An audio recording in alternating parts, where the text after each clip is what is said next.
Good evening, everybody. Thank you for the idea of the content warning. You're right, that slipped my mind, but that's a good idea. Hello. So you're probably thinking, Ash, that song, that wasn't a Halloween song, and I say, that's a lie. That was Pumpkin Hill for Sonic Adventure 2. So that counts. Alright. So, back with part 2 of Doki Doki Literature Club. Last time we left off right before the second poem sharing. So we'll see how far we can get tonight. May or may not... No, it's not going to be the finale. I think there's going to be one more part after this one. Much like the great faith disaster that was October 16th. Or no, not October 16th. October 7th. Didn't have a good night, not in a good mood, but hopefully streaming will help me feel a little better. You finished the game? Yeah! You're excited to see what I think? Let's go. Alright. Alright. This is the second poem sharing, like I said. So, we're gonna start with Yuri again. Let's see what you've written for today. Yuri stares at the poem with a surprised expression on her face. Do you like it? Ash, this one might even be better than yesterday's. How did you even pick up on this so quickly? Just yesterday, I was telling you the kind of techniques worth practicing. Maybe that's why. You did a good job explaining. No, I'm not feeling very good tonight. I really wanted to try giving it more imagery. Yuri visibly swallows. Even her hands appear sweaty. I'm not used to this. Used to what? I don't know. It's fine. Take your time. Yuri breathes and collects her thoughts. I know that Yuri likes to think before she speaks, so I offer that patience to her. Yeah, just being appreciated like this, I guess. It probably sounds really stupid, but seeing someone motivated by my writing just makes me really happy. Are you saying you've never shared your writing before? Yuri nods. Really? I don't believe it. I really only write for myself. I've got a couple published fan fictions, but I only ever steadily update one of them, personally. And besides, people would just laugh at me. That's my problem too. I always think people are gonna think my stuff is cringe. So that's why I don't share it. Okay, sorry, I'll try to keep my mouse cursor off the screen. Do you really think that? I do. Again, Yuri nods. Huh. Even your close friends? Yuri doesn't respond to that. I wonder why. Anyway, do you want to share the poem you wrote today? Yeah, I do. If it's with you. The raccoon. It happened in the dead of night while I was slicing bread for a guilty snack. My attention was caught by the scuttering of a raccoon outside my window. That was, I believe, the first time I noticed my strange tendencies as an unordinary human. Oh, sorry. Most fanfics are cringe, but that's the fun. I'll take that as a compliment. I gave the raccoon a piece of bread, my subconscious well aware of the consequences. Well aware that a raccoon that is fed will always come back for more.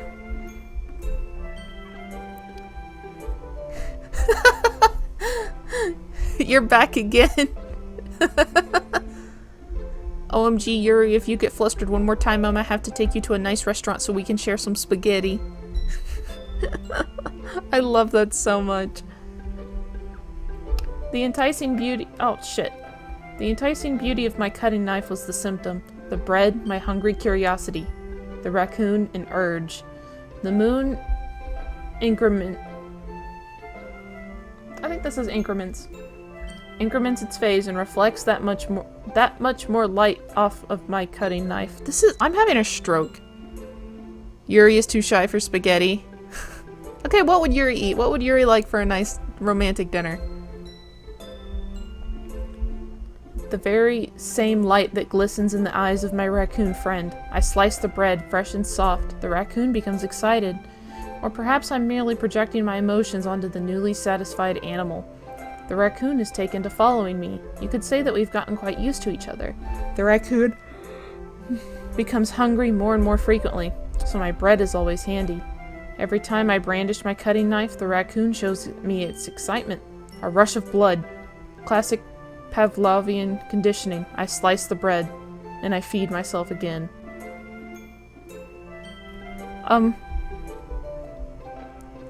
You'll wipe her face gently with a moist towelette. Also, I'm sorry if I have connection issues. There's been a lot of internet problems lately.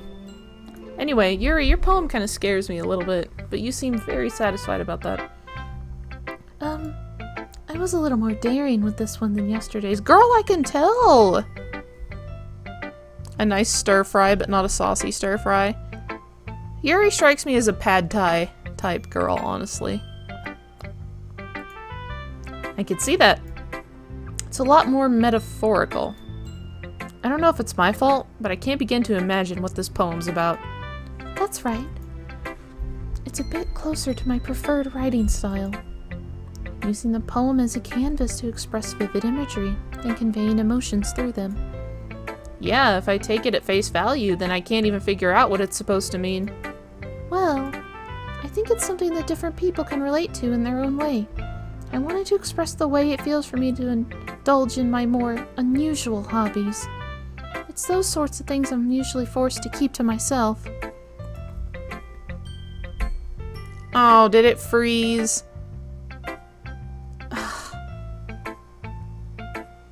That makes me sad. I really hope it didn't. Why do you keep them to yourself?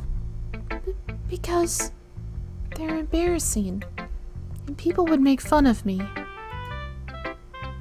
I'm trying to, like, look at myself in the preview window to see if I'm still moving. Oof, yeah, we got like 4,600 drop frames. Do you have anything like that, Ash? I'm not going to disclose that information. Well, yeah, I guess I do. I feel like everyone has a little something like that. The best we can do is respect each other and our individualities. Even if it's difficult sometimes, and some things make us uncomfortable. After all, if I hadn't learned to embrace my own weirdness, I would probably hate myself. Oh, I'm sorry. Yeah, the internet is absolute shit. I might be ranting a little bit now, but I'm glad that you're a good listener. I'll have better internet soon, don't worry. You're good at a lot of things. Writing, listening. There really aren't many people like you, Ash. That's exaggerating just a little bit. It's just how I feel. I never thought I would feel so comfortable sharing my writing. But now, I almost feel like I look forward to it. It's just a really nice feeling. There's a part coming up that you've only seen the Natsuki version of. Oh, okay, cool. So we'll get to experience this together. And you're to thank for that. It's nothing, really. Yuri smiles sincerely at me. For just a moment, her timidness seems to disappear. Alright, let's do Sayori. Oh! I like this one, Ash. It has some nice feelings in it. Ah, I'm glad. Does that mean it's better than yesterday's? Let me think. I don't know. I guess I like them both.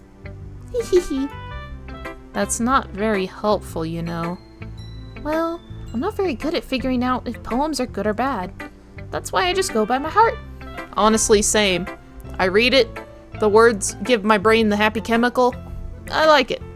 That's it. If it makes me feel things, then it must be a good poem. I'm not sure exactly how that works. No, I think that's how that works. Then again, I guess conveying feelings is a pretty important part of this whole thing. Hang on, give me 1 second.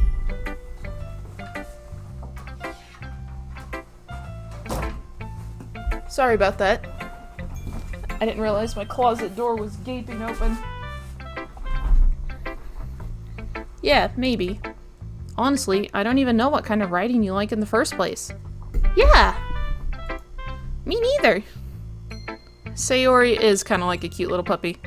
Ugh. Why don't you at least try giving it some thought? Aw, you want to write something for me? That's so sweet. Yeah, right. But you're always thinking about other people. You need to think about yourself once in a while. If you don't, you might end up getting hurt at some point. Eh? Well, I don't really know what you mean, but I'll try to keep it in mind. Well, whatever. Anyway, let's see. I guess I like happy poems. Wait, sometimes I like sad poems too. Sometimes a little bit of both. There's a word for that, right?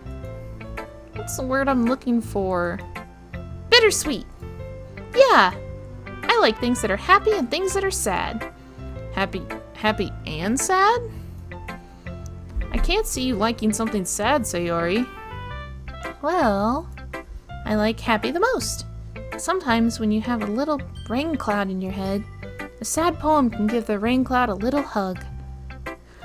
And make a nice happy rainbow. Sayori, that's unexpectedly poetic. That was honestly really cute. I liked that. You have to go practice your Mandarin or the Duolingo bird. It's gonna raid your house. Yeah, you better watch out. That guy's vicious. Maybe I'm getting better at expressing my feelings after all. Thanks, Ash. I should go write that down then. You can read my poem now, okay? Bottles. I pop off my scalp like the lid of a cookie jar. It's a secret place where I keep all my dreams. Little balls of sunshine all rubbing together like a bundle of kittens. I reach inside with my thumb and forefinger and pluck one out. It's warm and tingly. But there's no time to waste. I put it in a bottle to keep it safe. And I put the bottle on the shelf with all the other bottles. Happy thoughts, happy thoughts, happy thoughts, and happy thoughts, happy thoughts, happy thoughts and bottles all in a row. My collection makes me lots of friends. Each bottle is starlight to make amends. Sometimes my friend feels a certain way. Down comes a bottle to save the day. Night after night, more dreams. Friend after friend, more bottles. Deeper and deeper my fingers go, like exploring a dark cave, discovering the secrets hiding in the nooks and crannies. Digging and digging, scraping and scraping. I blow dust off my bottle caps. It doesn't feel like time elapsed. My empty shelf could use some more.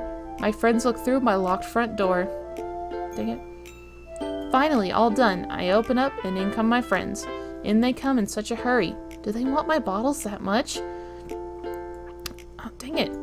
I frantically pull them from the shelf, one after the other, holding them out to each and every friend, each and every bottle. But every time I let one go, it shatters against the tile beneath my feet. Happy thoughts, happy thoughts, happy thoughts and shards all over the floor. They were supposed to be for my friends who aren't smiling. They're all shouting, pleading, something. But all I hear is echo, echo, echo, echo, echo inside my head. Not a fan of this poem. Yeah, that one was kind of difficult to, read out loud. Holy crap. Sayori, did you really write this? Of course I did. Didn't I tell you yesterday I was going to write the best poem ever? Yeah, but, I didn't expect something like this coming from you. Monica taught me a whole lot, and I've been really in touch with my feelings recently. I see that. It's almost kind of creepy. Oh, I have to know, you said you beat the game the other day. Okay, don't spoil anything. Who did you go for? That's all I want to know. Well, not exactly. Maybe because I'm so used to you being cheerful. Well, never mind. Thinking too hard about it. The point is, it came out good, so you should be proud of it. Aw, thanks. I feel like I was meant to express myself this way. It even helps me understand my own feelings a little bit better. Writing is like magic. Natsuki, of course. Who else? Okay, I'm sorry. I should have guessed. You've gotten pretty passionate about this, huh? I hope you keep it up. Yeah. Writing's the best. I'm gonna keep writing until I die. And don't get ahead of yourself. Sayori's always had a habit of getting obsessed with something before dropping it no more than a week later. Same. I wonder if this is one of those times. But seeing the passion in her eyes makes it hard for me to be pessimistic. Natsuki. Well, I can admit it's better than the last one. It's nice to see you're putting in some effort. That's good. But I still don't like this at all. It's trying too hard to be serious. Huh? What do you mean by that? Poems don't need to be all deep-sounding to express something. It's going to just sound like you're forcing it unless you really don't suck at it. Honestly, don't bother trying to write poems like this until you're on Yuri's level. Natsuki stops short all of a sudden. Don't tell me. Eh? You're not just trying to impress Yuri, are you? What are you talking about? Keep your voice down. You know Yuri would love this angsty. Just because she's a talented writer doesn't mean... I mean... Looks like I'm in trouble. I somehow struck a nerve, though what I did is beyond me. I am so done with you. Natsuki shoves the poem I handed her back over to me. Take your stupid poem. If you wrote it for someone else, just don't show it to me. Ouch. This is what I get for letting a younger girl step into my business. I'm sorry, but I don't like her attitude at all. Unless I was a mind reader, I was destined to be in a world of pain from the start. At least Natsuki wasn't really the girl I was trying to impress in the first place. Oh, I didn't even get to read her poem. That's weird. Hi again, Ash. How's the writing going? Alright, I guess. I'll take that. As long as it's not going bad. I'm happy that you're applying yourself. You will not accept any Natsuki slander? Okay, then rewrite her so I don't have to slander her. Maybe soon you'll come up with a masterpiece. I wouldn't count on that. You never know. Want to share what you wrote for today? Sure, here you go. I give my poem to Monica. Alright! This one's good. Feels like you're not only getting more comfortable with your style, but the imagery is better than the last one I read. Just wondering, but have you been finding inspiration in Yuri's writing style? I guess so. You can't deny she's talented. Yeah, totally. I think her poems are the most romantic. That's the best way to describe it. She's like a totally different person when she picks up a pen. I noticed that too. Or when she's talking about literature, it's like a light turns on inside her. Sadly, it's hard to get that much personal conversation out of her. Trust me, I've tried. Who knows what's going on in that head of hers? I hope you don't mean that in a bad way. No, of course not. I just meant that I wish she didn't keep so much to herself. But still, defending her like that? You must be pretty into her. Oh no! Oh no! Not again! No, Monica! You don't know what the chat does! Monica! Oh, shoot. Are we still here?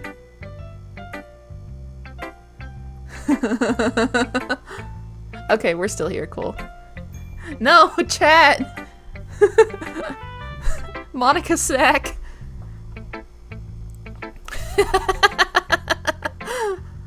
Yes, I know you're chomping. I'm glad you guys kept that. I am pretty into her, I'm not gonna lie. You completely misunderstood. Calm down. I'm kidding. I'm not. Besides, pretty sure she's already got a boyfriend. Wait, really? Yeah, a fictional one anyway. Me too.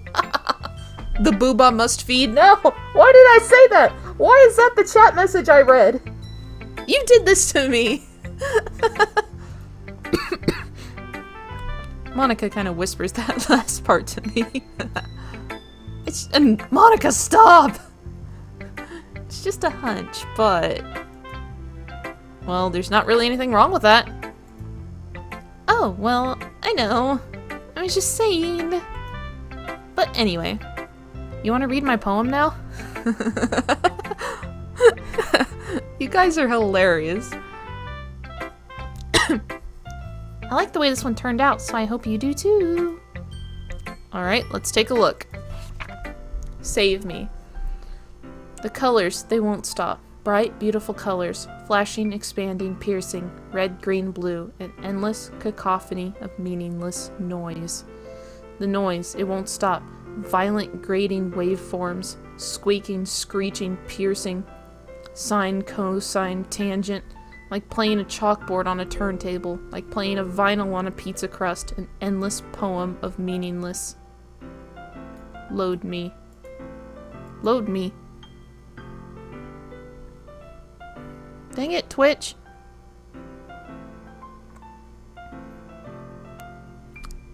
I guess if you guys have issues, just try to reload the Twitch player. I hope we're all still here.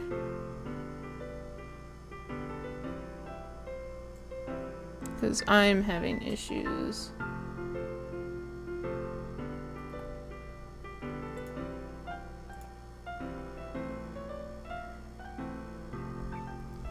His eyes Cedric Diggory nervously.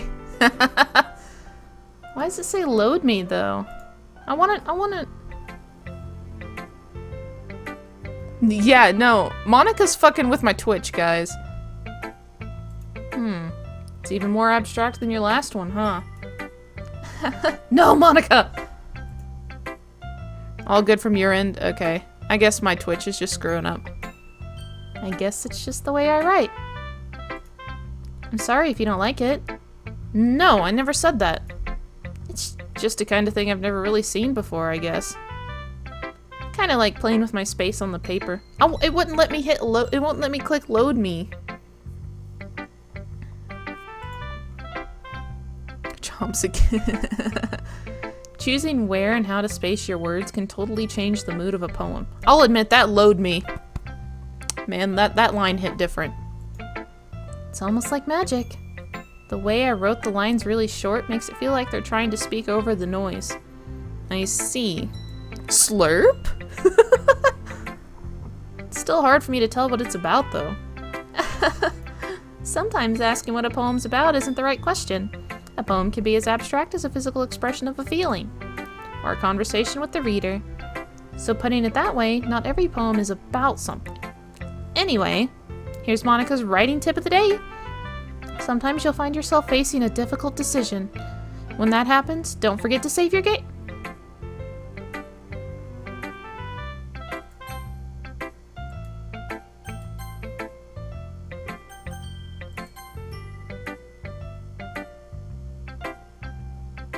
I'm scared.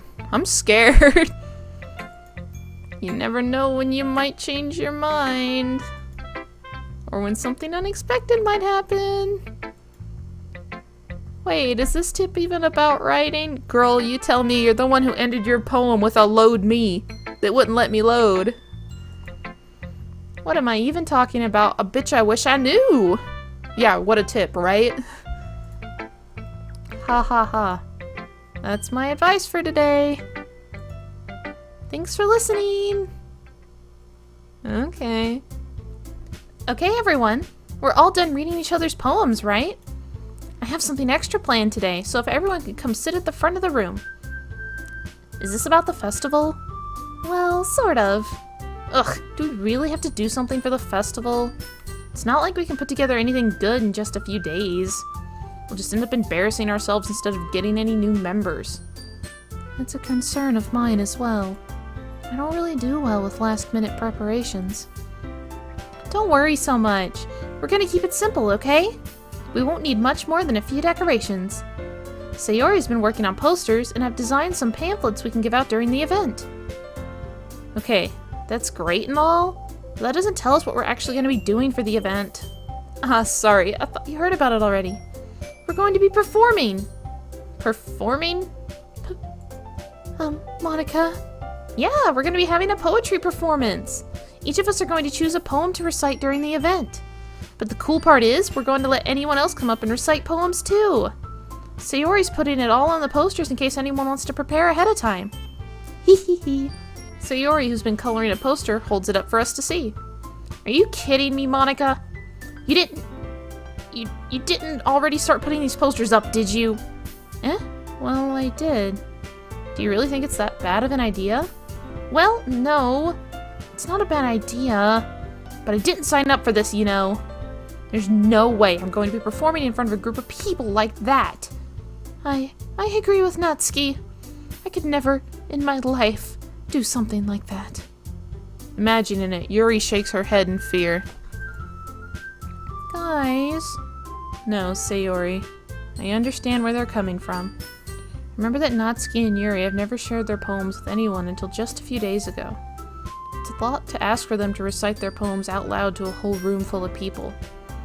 I guess I kind of overlooked that. So, I'm sorry. Yeah, you know it's bad when Natsuki and Yuri agree. But, I still think we should give it our best. We're the only ones responsible for the fate of this club. If we start the event and each put out a good performance, then it will inspire others to do the same. And the more people who perform, the better we'll be able to show everyone what literature is all about. Yeah, it's about expressing your feelings, being intimate with yourself, finding new horizons, and having fun. That's right.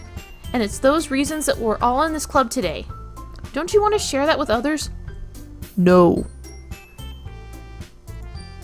I know you do. No. And if all it takes is standing in front of the room for 2 minutes and reciting a poem, then I know you can do it. I will not. Natsuki and Yuri remain silent. Sayori looks worried. I guess it leaves me no choice. I agree. I don't think it's too much to ask. I think that Sayori and Monika have been really trying hard to get new members. The least we can do is help them out a little bit. Well, maybe, but... It looks like Natsuki doesn't have any arguments left. Okay, fine. I guess I'll just have to get it over with. Alright! Phew. Thanks, Natsuki. What about you, Yuri? Yuri dejectedly glances around at everyone's expectant faces. Sigh. I guess I don't really have a choice.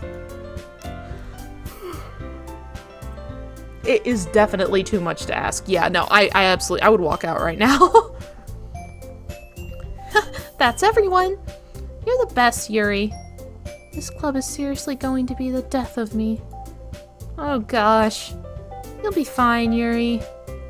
But anyway, let's move on to the main event. I want each of you to choose a poem of yours. We're going to practice reciting them in front of each other. No way! Monika! This is too sudden. Well, if you can't recite your poem in front of the club, how do you expect to do it in front of strangers? Oh no. Don't worry. I'll start off to help everyone feel a little more comfortable. Can I go next? Of course. Now, let's see. Monika flips through her notebook to the specific poem she has in mind for herself. I also play with my hair when I'm nervous. I do it all the time. She then stands behind the podium. It is a good sprite, yeah. The title of this poem is The Way They Fly. Ahem. Monika begins reciting her poem. Her clear, confident voice fills the room. More than that, her inflection is pristine. She knows exactly how to apply emotion behind each line she recites, bringing the words to life. Sprite? Well, no, because it's not pixel art, but it's just good art. How about that? You used to when your hair was long? Yeah, now that mine's gotten longer, mine goes, if it was straight, it would go to like my collarbones, but it curls at the end. So I mess with mine anyway, though. Is this something she's done before, or is she simply a natural? I glance around me. Everyone has their eyes on Monika. Sayori looks amazed. Yuri has an intense expression on her face that I don't understand. Finally, Monika finishes the recitation. The four of us applaud. Monika takes a breath and smiles. That was so good, Monika. Thank you very much. I was just hoping to set a good example. Are you ready to go next, Sayori? I'll go next. Ugh, Yuri's fired up all of a sudden. Yuri clutches a sheet of paper between her hands and stands up. Keeping her head down, she walks quickly over to the podium. This poem is called Yuri anxiously glances at each of us. You can do it, Yuri. It's called After Image of a Crimson Eye. Yuri's voice shakes as she starts reading the poem. Just a moment ago, she practically refused to do this. Why is she suddenly putting in so much effort? As Yuri gets past the first couple of lines, her voice changes. It's almost like what happens when Yuri gets absorbed into her books. Her quivering words transform into the sharp syllables of a fierce and confident woman. The poem is full of twists and turns in its structure that she enunciates with perfect timing. This must be a rare glimpse into the whirling fire Yuri keeps concealed inside her head. Suddenly, she's finished. Everyone is stunned. Yuri snaps back into reality and glances around her, as if she bewildered even herself. It's up to me to save this situation. I'm the first to start applauding. Everyone joins me afterward, and we give Yuri the recognition she deserves. Baby girl, this is for you! Yay, good job. It's not that we didn't want to applaud for her, but we were caught so off guard that we must have forgotten. No, I mean, what if I'll be confused too? There we go. Now I'm helping them feel better, I guess. As we applaud, Yuri holds the poem to her chest and rushes back to her seat. Yuri, that was really good. Thank you for sharing. Looks like Yuri is down for the count. Okay, I guess I'm next then. So Yuri hops out of her chair and cheerfully walks to the podium. This one's called My Meadow. Ah. Sorry, I giggled. Sayori. It's a lot harder than I thought. How did you guys do it so easily? Try not to think of it like you're reciting to other people. Imagine you're reciting it to yourself in front of a mirror or in your own head. It's your poem, so it'll come out the best that way. I see. Okay then.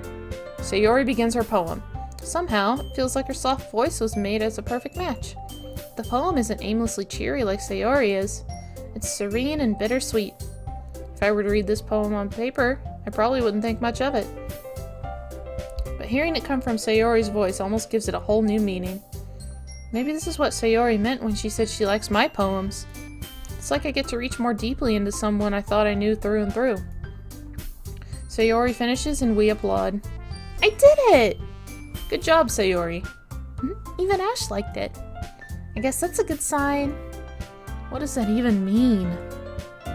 It came out nicely, Sayori. The atmosphere of the poem fits you really nicely. But it might be that other poems wouldn't work quite as well with that kind of delivery. I don't really understand.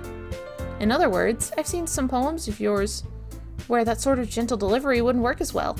They might need a little more force behind them, depending on what you're reading. Oh, I know what you mean. Well, I've been practicing that kind of thing. It's just embarrassing to do it in front of everyone. Then next time, I'm going to make you pick a poem that challenges you a little more. We don't have much time before the festival, you know. Okay. Now, who's next? Natsuki? Don't make me go before Ash. It's not like I can compare to you guys anyway. Might as well let Ash lower everyone's standards a little bit before I have to do it. Natsuki. It's fine. Might as well get it over with. It's not like I have much of a selection of what to read. I'll just have to go with what I wrote for today. I stand up and step in front of the podium. Everyone has their eyes on me, making me feel terribly awkward. I recite my poem. Since I'm not exactly confident in my own writing, it's hard to put energy into it. Despite that, once I finish, I receive applause anyway. Sorry, I'm not as good as everyone else. Don't worry about it so much. I think it's less about your abilities and more about your lack of confidence in your writing. That's something that'll improve over time, though. Yeah, maybe. I want to read the poems that this guy writes. I'm going to be totally honest. Alright then. That just leaves you, Natsuki. Yeah. I'm going. Natsuki begrudgingly gets out of her seat and makes her way to the podium. This poem is called... Why are you all looking at me? Because you're presenting. Anyway, the poem is called Jump. Natsuki takes a breath. Once she starts reciting the poem, her sour attitude disappears a little. While she's still a little unenthused, her poem has a rhythm and rhyme to it. It's Natsuki's trademark style, and it works surprisingly well when spoken aloud. When you first watched me play, oh yeah. I wish we saw his poems too. The words feel like they bounce up and down as if giving life to the poem. Natsuki finishes and everyone applauds. She huffs back to her seat. That wasn't so bad, was it? Yeah, his poems are literally just a list of the words. Easy for you to say. You better not make me do that again. Ah, well... Do you at least feel prepared to recite a poem in front of other people? I mean, doing it in front of other people will be way easier. I can put on whatever face I want to for other people. But when it's just my friends, it's just embarrassing. Yuri's like, yeah, how did you know my favorite words? And I'm just like, an internet guide told me. That's a surprise, Natsuki. I think it would be the other way around for me. Well, that's just how it is, so... Well, I guess in that case, you won't have much to worry about for the festival. That said, I want to thank everyone for coming through. It might be hard, but I hope that you all have an idea of what it's like now. Make sure you pick a poem and get enough practice before the festival, okay? I'll be making pamphlets, so let me know ahead of time what you'll be reciting. Jeez. Should probably find some other poem to recite instead. That's fine too. It doesn't have to be your own. I'm already pleasantly surprised that you're putting in all this effort for the club. Makes me really happy. Monica, if only you knew what this pose did to people. Yeah, no problem. Okay, everyone. I think that's about it for today. Yep, there they go. There goes the chomps. I know the festival is coming up, but let's try to write poems for tomorrow as well. It's been working out really nicely so far, so I'd like to continue that. As for the festival, we'll finish planning tomorrow, and then we'll have the weekend to prepare. Monday's the big day. I can't wait. I can do this. I can do this. It makes you ravenous in a hungry way? Okay, but what kind of hungry way?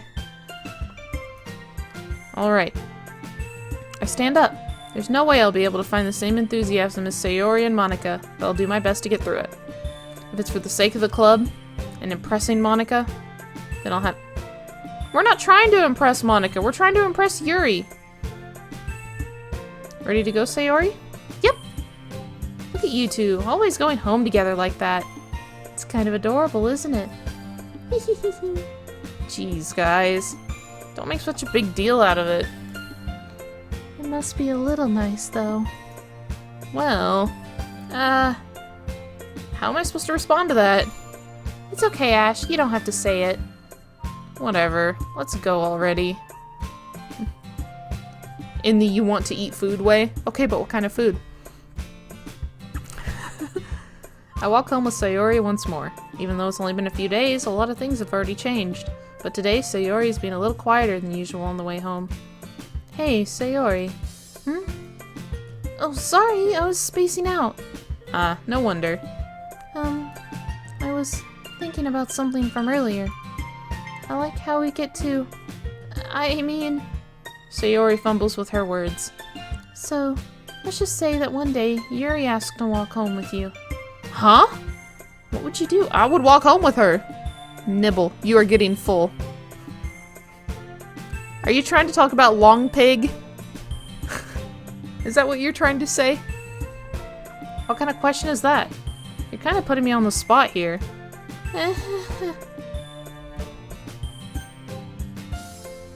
Guys, I'm scared. I would definitely walk home with Yuri, but I'm scared.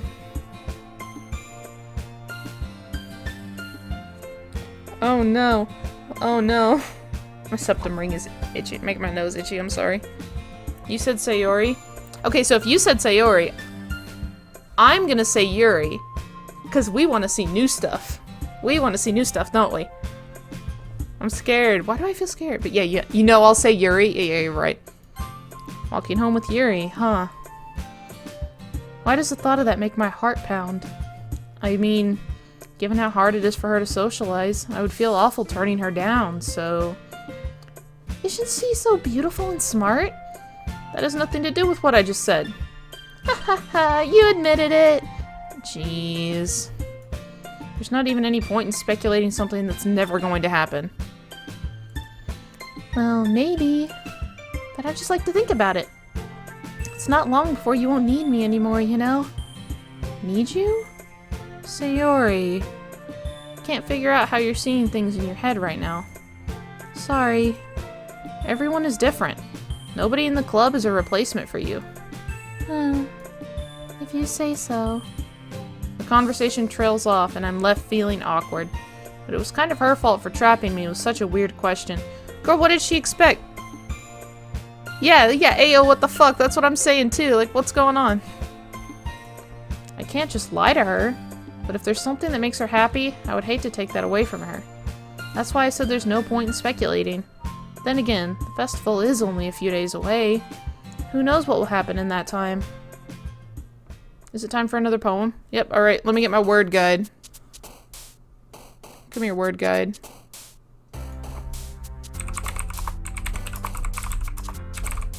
Aha! Yeah, where's that tab from the other day? Here it is.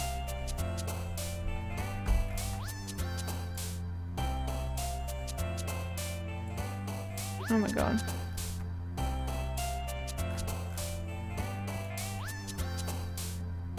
Gaslight gatekeep girl boss.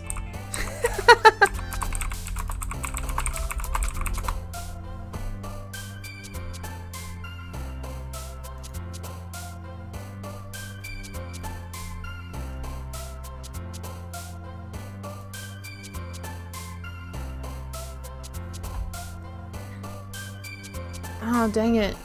This one's... okay. Why aren't those words here?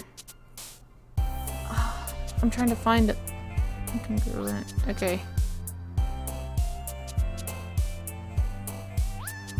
Sorry, the bass sounds really good in my headphones. Incongruent.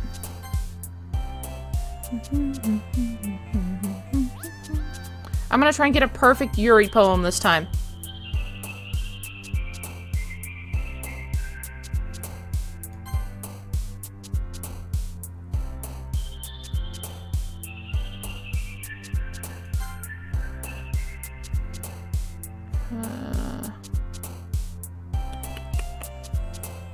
Sounds good in yours too. Yeah, it's like it sounds... my headphones are crooked. There we go. Plus, headphones do let you hear a lot more stuff.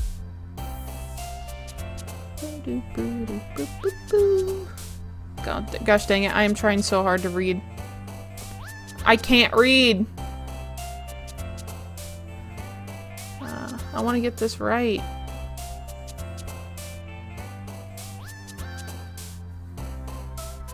Rain cloud? How's raindrops on here, but rain cloud isn't?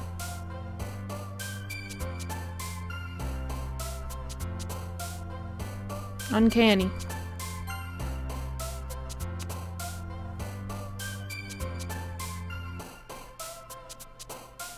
Alright.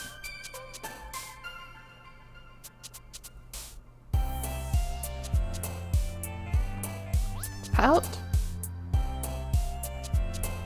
Rain cloud is a Sayori word. Yeah, you're right. That makes sense. Fickle? I like that word. Fickle. I think whirlwind is one of hers, yeah. Melancholy. Yep.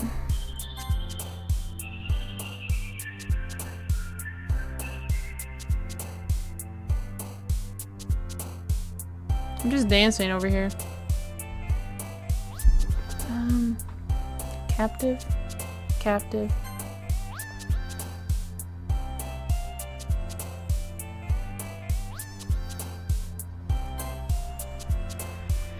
After image I know is one of hers.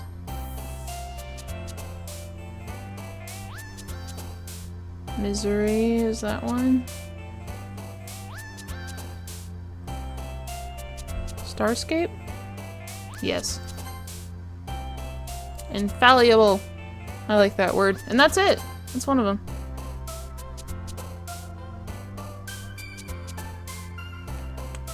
Q. Question? Yes. Unrequited. No?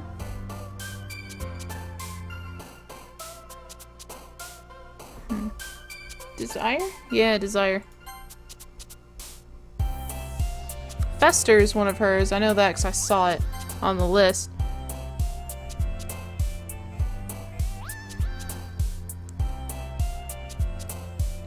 Freaking jamming over here. Cool. Agonizing. Okay, we got all 20 Yuri words. I wonder if something different's gonna happen. Oh man. And the last one here again. Don't worry, I just walked in too. Were you practicing piano again? Yeah. You must have a lot of determination.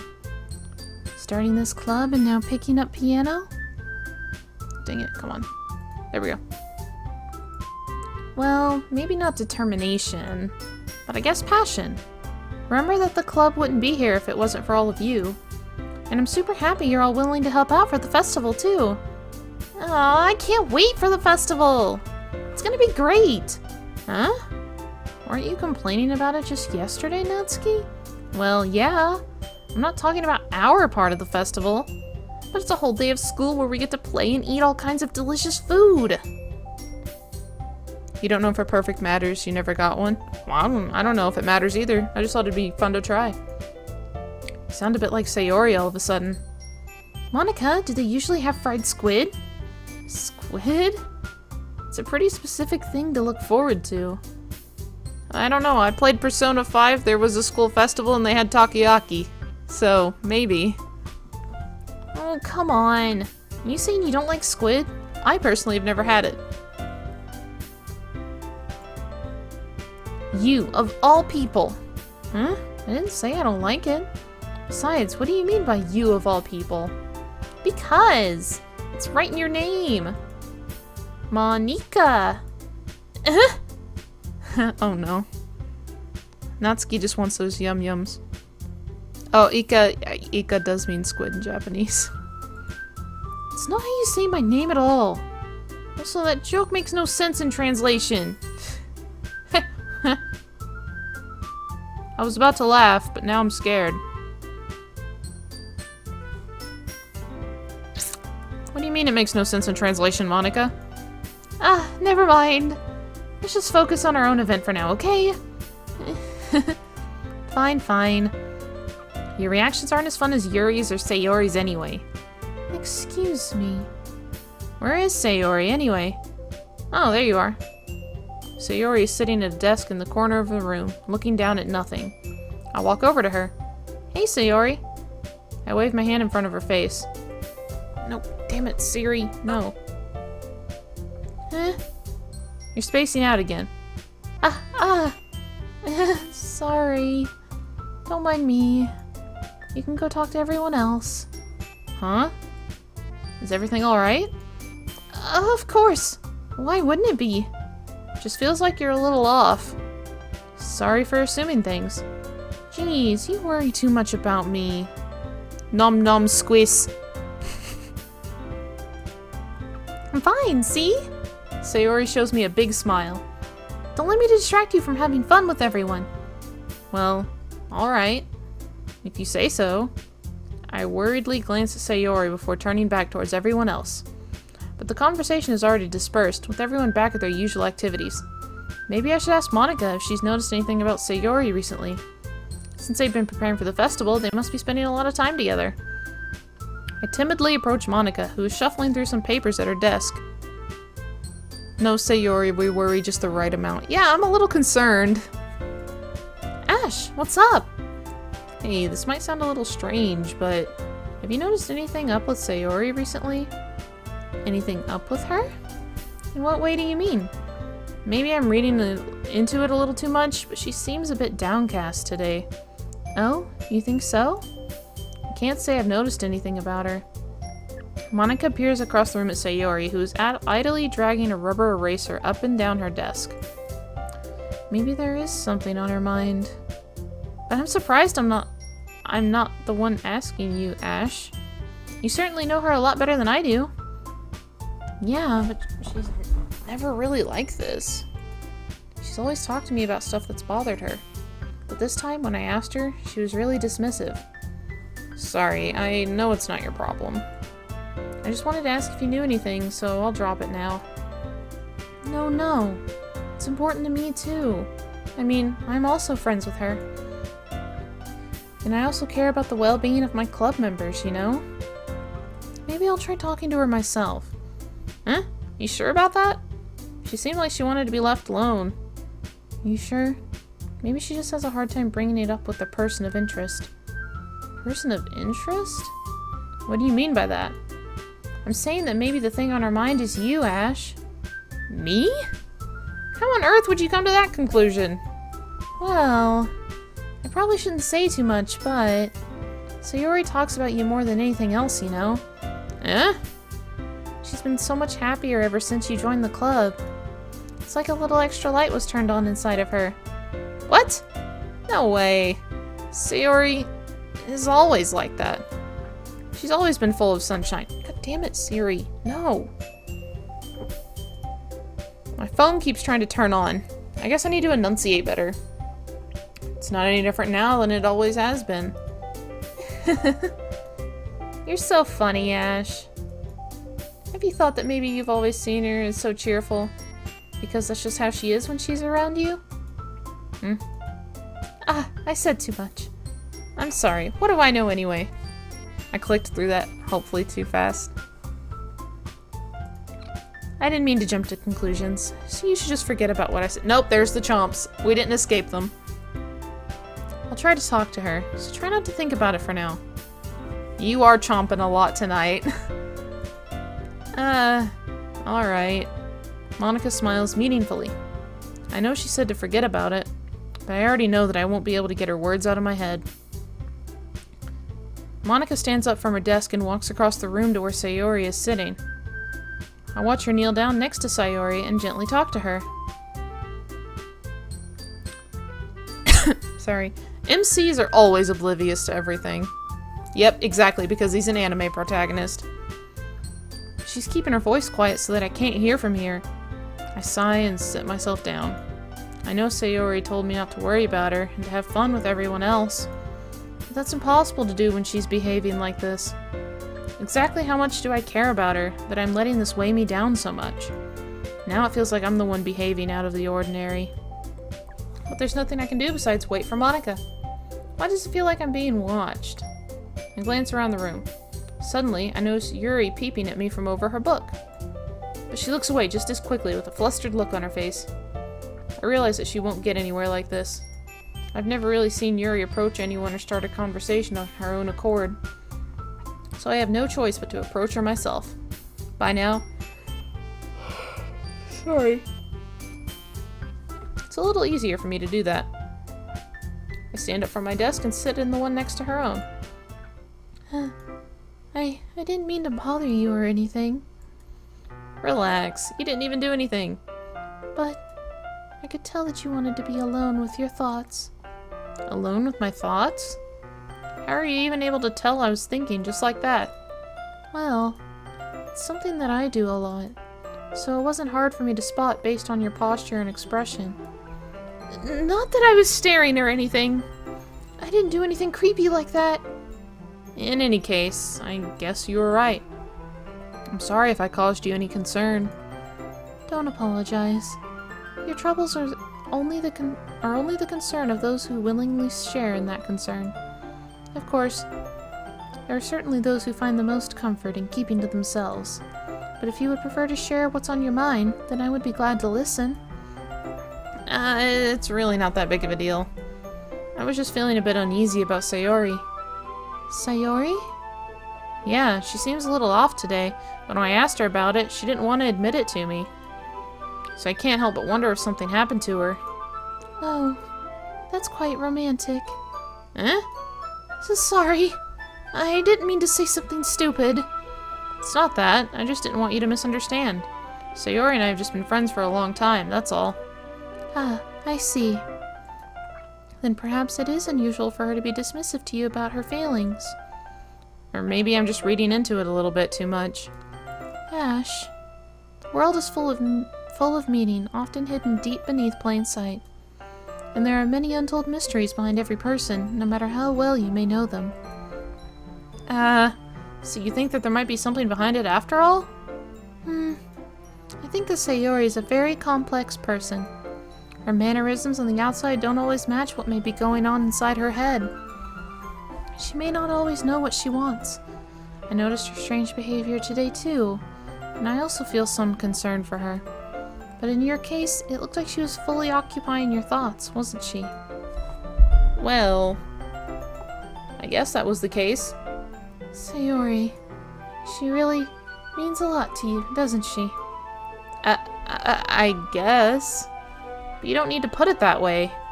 We're just good friends, that's all. Yuri suddenly looks deeply into my eyes. Her expression is gentle and curious, as if she was searching for something. Embarrassed, I avert my gaze. Sometimes, a person's mysteries are untold even to themselves. And you, as someone honest and caring, may uncover feelings you weren't aware were in you.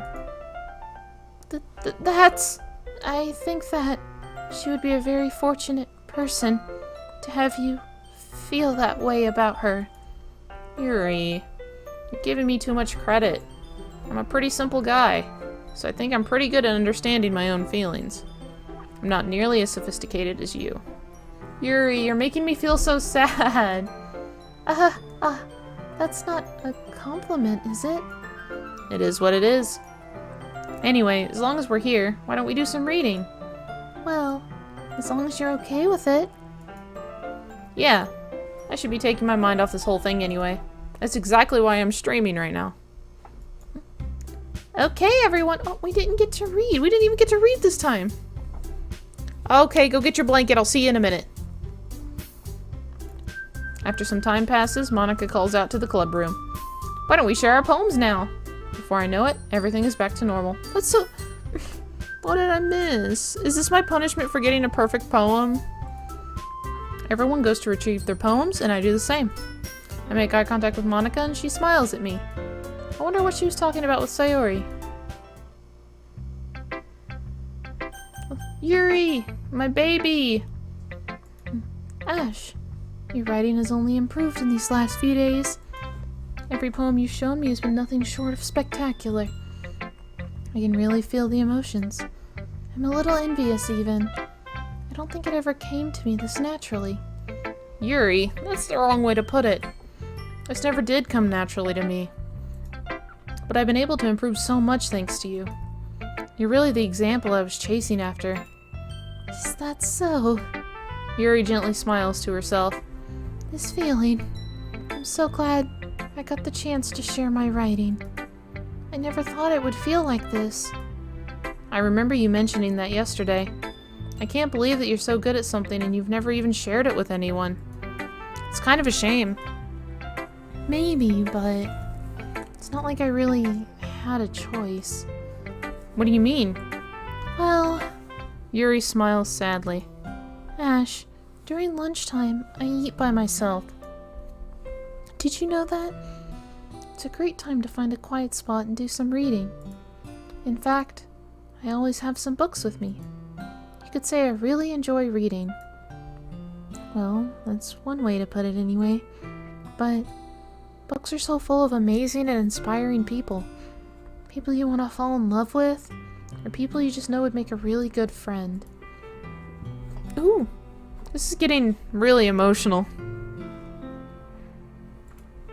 Deep thinkers and problem solvers who discover the mysteries of life. So when you look at it that way, I'm surrounded by friends every day. You know?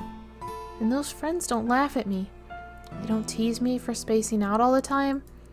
They don't make fun of my body type. And they don't hate me for acting like a know-it-all. People say that about you? I'm not a know-it-all, Ash. It's the opposite. I don't know anything. God damn it, Twitch. We're trying to have an emotional moment.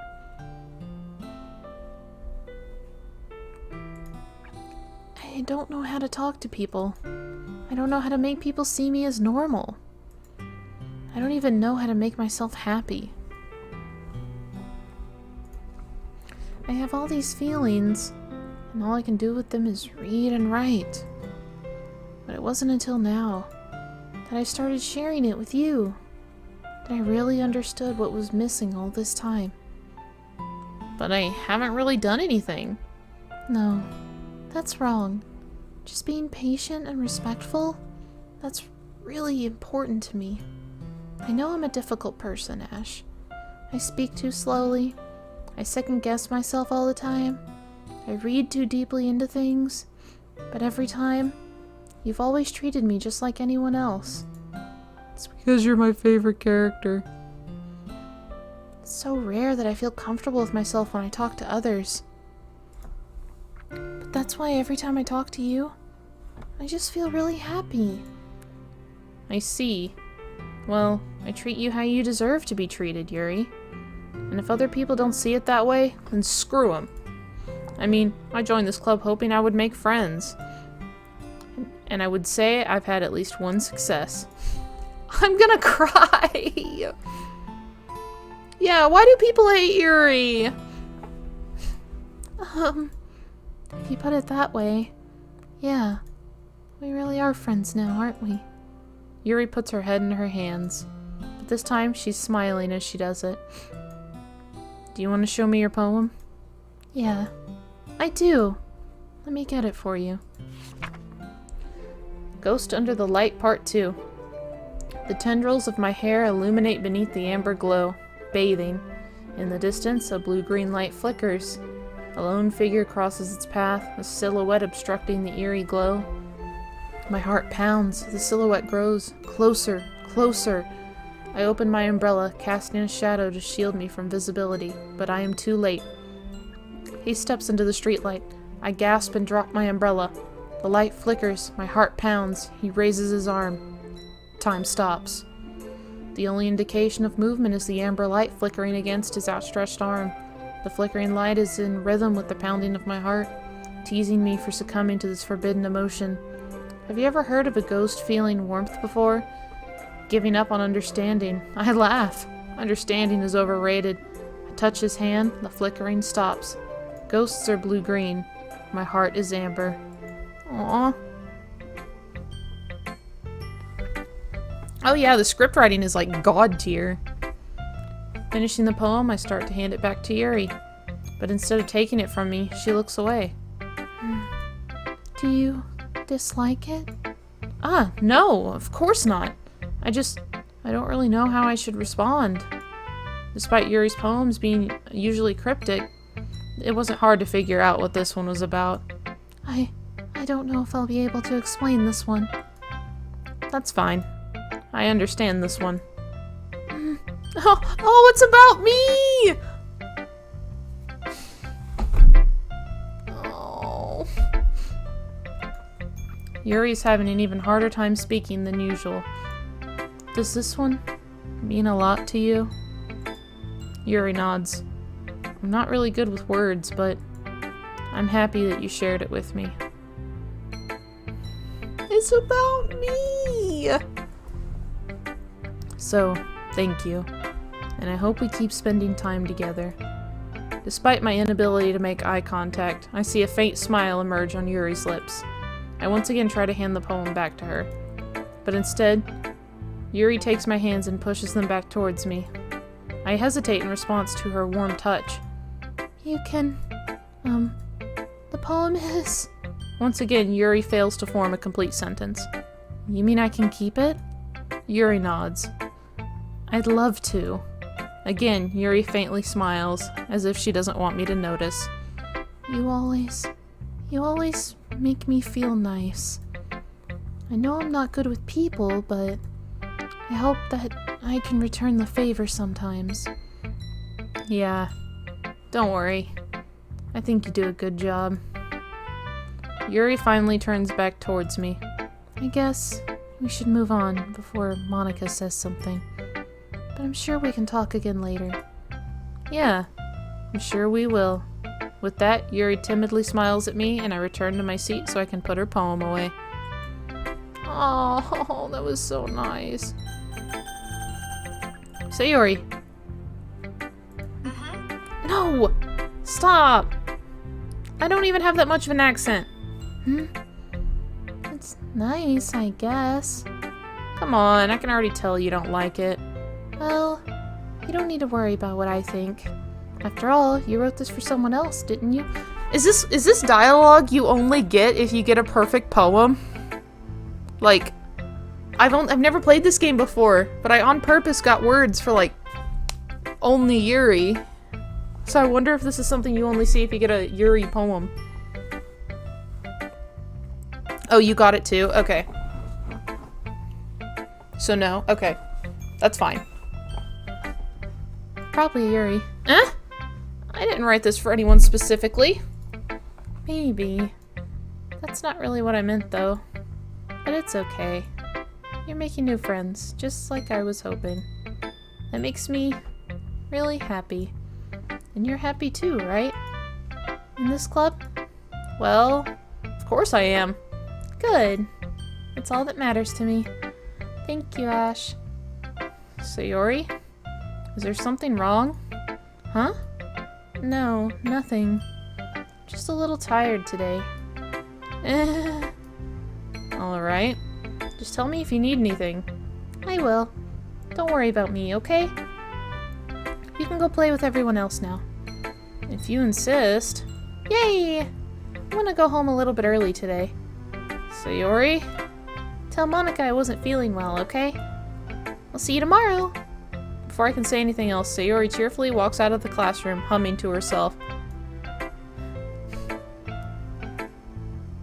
Oh, no, it doesn't ruin it. I just was speculating is all. Honestly, it makes me feel good that it was a universal experience, because that means I'm not missing anything. And I don't want to miss anything.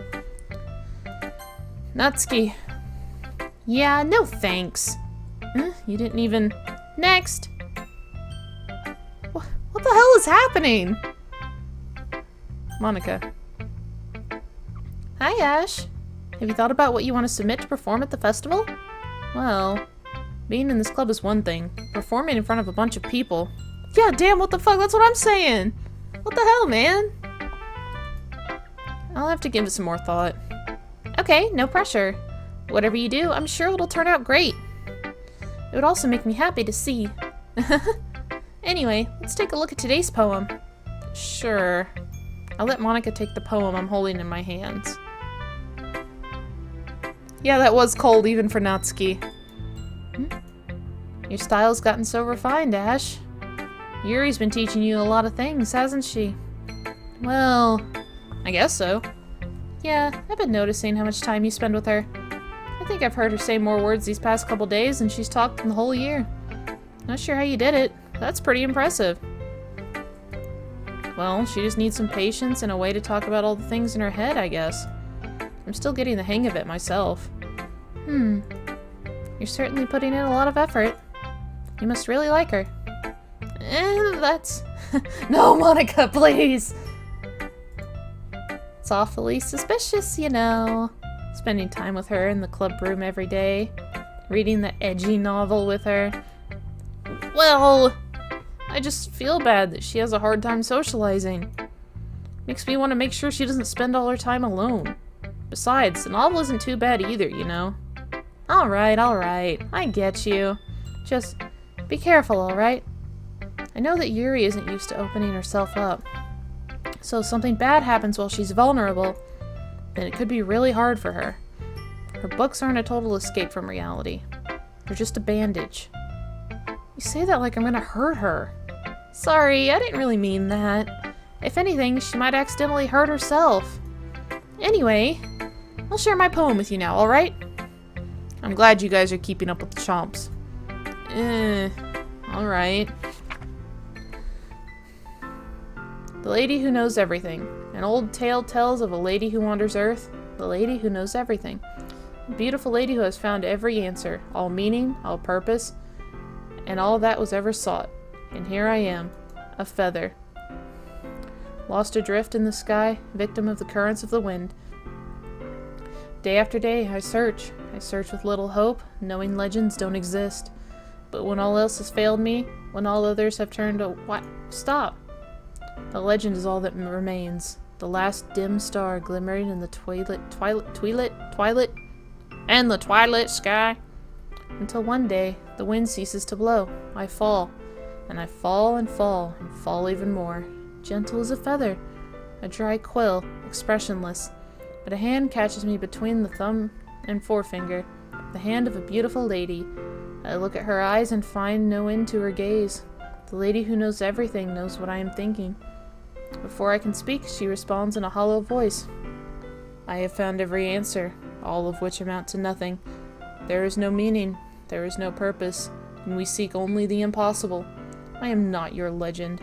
Your legend does not exist. And with a breath, she blows me back afloat, and I pick up a gust of a wind. That poem was pretty good. I like that one. You know, I feel like learning and looking for answers are the sorts of things that give life meaning. Not to get too philosophical or anything, but it was kind of on my mind, so that's what I wrote about. I see. Never really put much thought into it. In a way, it's almost paradoxical.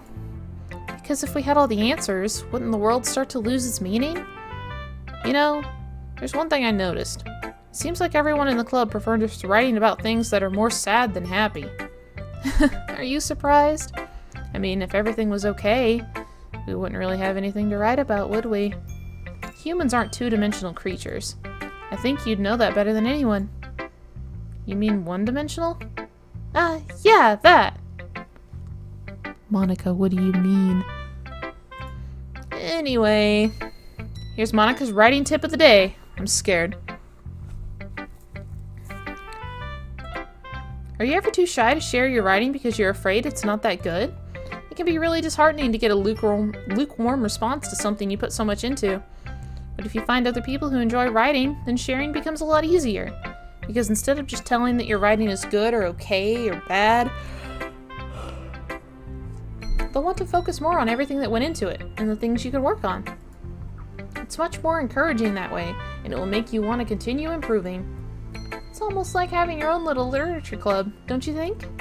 That's my advice for today. At least it wasn't some cryptic thing about saving your game. Thanks for listening. Okay, you three. We're all done sharing poems, right? Why don't we start figuring out... Hold on a second. Is it just me, or did you say something strange just now? Huh? Something did sound a bit unusual. That's right. You deviated from your usual catchphrase when addressing the club. Catchphrase? I don't have a catchphrase. Jeez. Why is the mood so weird today? Look, even Yuri isn't immune to it. Stagnating air is common foreshadowing that something terrible is about to happen. What are they telling me? I'm scared. In your books, maybe. Look, the only thing different is that Sayori isn't here. It seems you're right. Sayori always helps lighten the mood a little bit, doesn't she? It's almost like everyone's balance is thrown off a little when she's not around. Where the heck did she run off to anyway? I thought she just went to pee. Natsuki, please show some decency. Oh, come on. She actually wasn't feeling too well and went home early. Is that so? I hope she's alright. Seriously? Of all the times to not go home with her, you picked the time she's not feeling well? So much for you two being all lovey-dovey. No. First of all, stop misunderstanding my friendship with Sayori. And second, she's kind of been avoiding me lately, so I didn't want to force it. Huh? That curious expression coming from Yuri of all people? Calm down, guys. I talked to her earlier and everything is fine. What did she say? Anyway, we need to figure out the rest of the festival preparations, so let's decide what everyone will be doing this weekend. I already know what I'm doing. That's right. Natsuki will be making cupcakes. But we might need a lot of them, in different flavors. Can you handle it all by yourself, Natsuki? Challenge accepted. And as for myself, I'm going to be printing and assembling all the poetry pamphlets. Sayori will be helping me design them. And as for Yuri, Yuri, you can, Guys, can you help me come up with something for Yuri? I'm useless. No! That's not it at all! You're the most talented person here, you know. Now Natsuki's pouty too? Jeez, even I can tell now. Chomp! This next day is the best part. Oh boy. I guess I never gave Sayori enough credit, but I can tell things are even harder on you when she's not around. That may be the case. But if I can't also be a good leader on my own, then I won't grow as a person. So Yuri, you have beautiful handwriting, you know. So you should make some banners and decorations to help set the atmosphere. Atmosphere? About that. I love atmosphere. Yuri's expression suddenly changes as she stares at her desk in focus and starts nodding to herself. Your mind is already racing, I see. That's great. You'll be a wonderful help, Yuri. But anyway, that just leaves you, Ash. The one who is truly useless. Don't say that. In fact, both Natsuki and Yuri have some pretty heavy tasks to handle. It would probably go a long way to give one of them a hand. You could always help me out as well. I would be really appreciative of that. That's... Is Monica suggesting I spend the weekend with one of my club members? Yuri! Yuri! Yuri!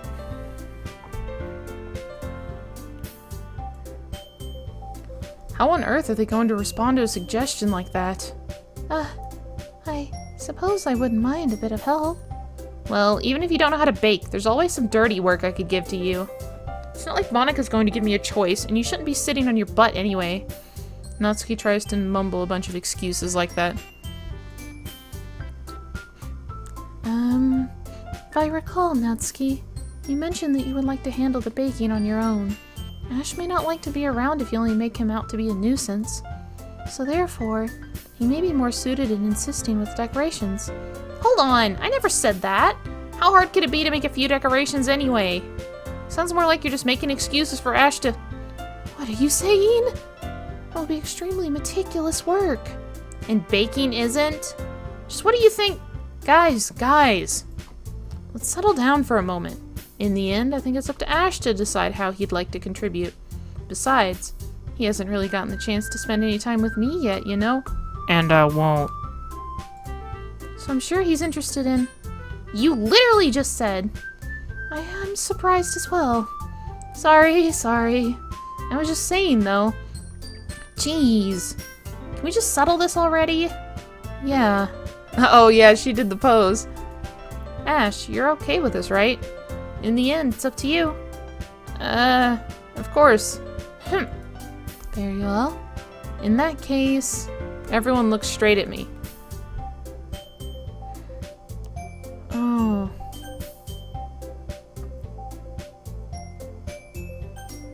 I'm gonna pick Yuri. Well, I'll probably be the most helpful. Yeah, I know, I noticed that. Sayori, ... Me? Are you serious? Why would you... Natsuki, I can already tell you're about to say something mean. Why'd you say fuck? What do you mean? What do you mean? What do you mean? What do you mean? No. I was just saying... So you'll be helping out Yuri then, Ash. I should have picked it? Oh, well, I can't go back.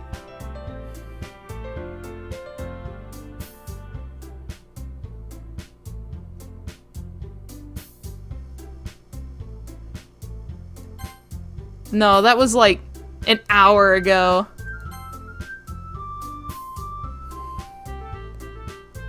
You didn't give me enough time!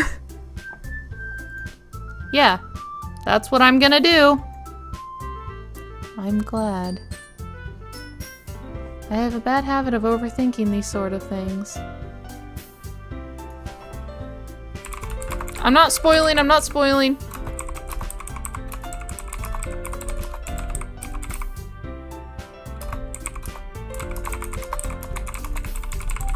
I'm looking up stuff about loading.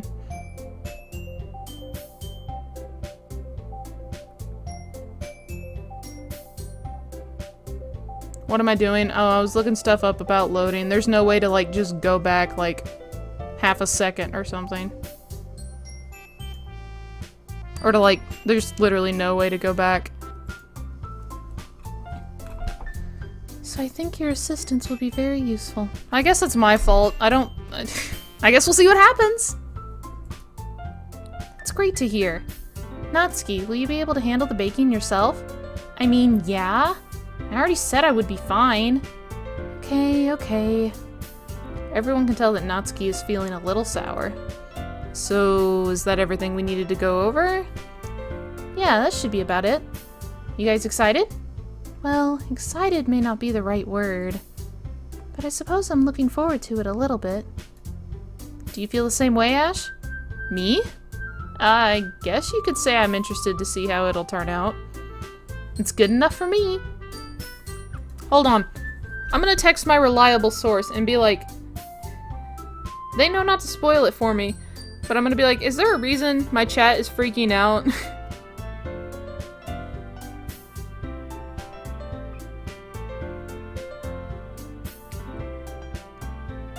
Let's see what my reliable source says, if they reply to me. What about you, Natsuki? Natsuki, what? Why is everyone yelling at me? I didn't even do anything. No, that's not what I mean at all. Yuri anxiously glances between everyone in the room. I'm sorry for this. My reliable source says it's fine, guys. They said, nah, it's fine either way. So, stop trying to guilt trip me. I don't really know why Ash picked me. 'Cause I'm in love with you. And also, your cupcakes are the best cupcakes I've ever had. They go really well with my tea. And nothing that I do for the event will compare to that, so... I get it. Kind of surprised, though. Why? Okay, another reliable source chimed in. Thank you, reliable sources. Well, I'm the one acting immature. I already know that. But you're trying to cheer me up all of a sudden. I know I'm not very good at it. I'm sorry if I said something bad. Natsuki isn't the only one surprised. Monica and I are also taken aback by Yuri's words. When she already has trouble with words, trying to cheer someone up must be far out of her comfort zone. But I begin to understand. Yuri was trying to sound like Sayori. Even if it didn't work out perfectly, I can tell she tried to say something Sayori would say at a time like this. Because Sayori always helps everyone smile and feel good about themselves. No! I kinda appreciated it. I'm sorry for making a big deal out of nothing. But I'm going to say this. You better bet that my cupcakes are gonna be the best part of the whole event. I believe you. Yeah, I hope to see everyone do their best. But with that, there's nothing more for today. So I guess it's time for us to head out. Alright, let's get out of here then. Everyone packs up their things. Start to follow Monica and Natsuki out the door as they chat between each other. And turn around. Sorry. I realize that I don't have any way of contacting you this weekend. Oh, you're right. I can't believe that slipped my mind. Should I give you my phone number? I think that would be the best way, yes. Yuri and I exchange phone numbers. Okay. Oh, sorry. Then I'll be stopping by your house on Sunday. Huh? My house? Is that a problem? No, not at all. I just thought that I would be the one going to your house, since I'm the one helping you. I suppose that makes sense. But if you don't mind, I think I would prefer going to your house. Alright. In that case, it won't be a problem. I decided not to press Yuri for a reason. It's not like it should matter much either way, so I'll just need to make sure my room is clean. I hope I managed to make myself useful in some way. I'm not nearly as creative as you are. Okay, I'm really glad that I didn't, like, skip out on anything. Don't underestimate yourself, Ash. I think that we'll make a very productive team. Even if you only chose me because you felt bad or something. Wait, you don't actually think that, do you? I don't know. It's difficult to come up with any other reason you may have chosen me. You're forgetting one reason with most common sense. I chose to help you because that's what I want to do. But... Yuri thinks to herself with an extremely tense expression. Yuri, you're overthinking this. You wanted me to point out when you're overthinking, right? Huh? I didn't realize. I'm telling you, I want to. That's all there is to it. Do you believe me? Yuri thinks really hard again. She looks straight into my eyes for a long while. I believe you. As if it took a tremendous effort, Yuri finally says that and relaxes her expression. And I'm really looking forward to Sunday. Yeah, I am too. After that exchange, I make my way out the door and Yuri follows. I can't believe this. Yuri is going to be coming to my house on Sunday? My anxiety shoots through the roof. Sorry, my phone went off. Even though I've gotten pretty used to handling her at this point, there's no telling what might end up happening when we're outside of school. Let's go Sunday, yeah, I know! More than that, she told me she was looking forward to it. Is this the chance I have to make something happen between us? Yes, yes, yes! No, it's not too early! No, it's not too early, it's just the right time. Only time will tell. But until then, I won't be able to take my mind off it. I seriously can't wait. It's already Sunday. Oh shit, we just skipped. No, it's okay, I'm not stopping. I started at 10:30, so I'm at least gonna go till 12:30, okay? It's okay, we're not stopping, it's okay! We're not stopping at midnight tonight, guys, it's okay. Don't freak out, it's okay. I've been getting increasingly anxious about Yuri's upcoming visit.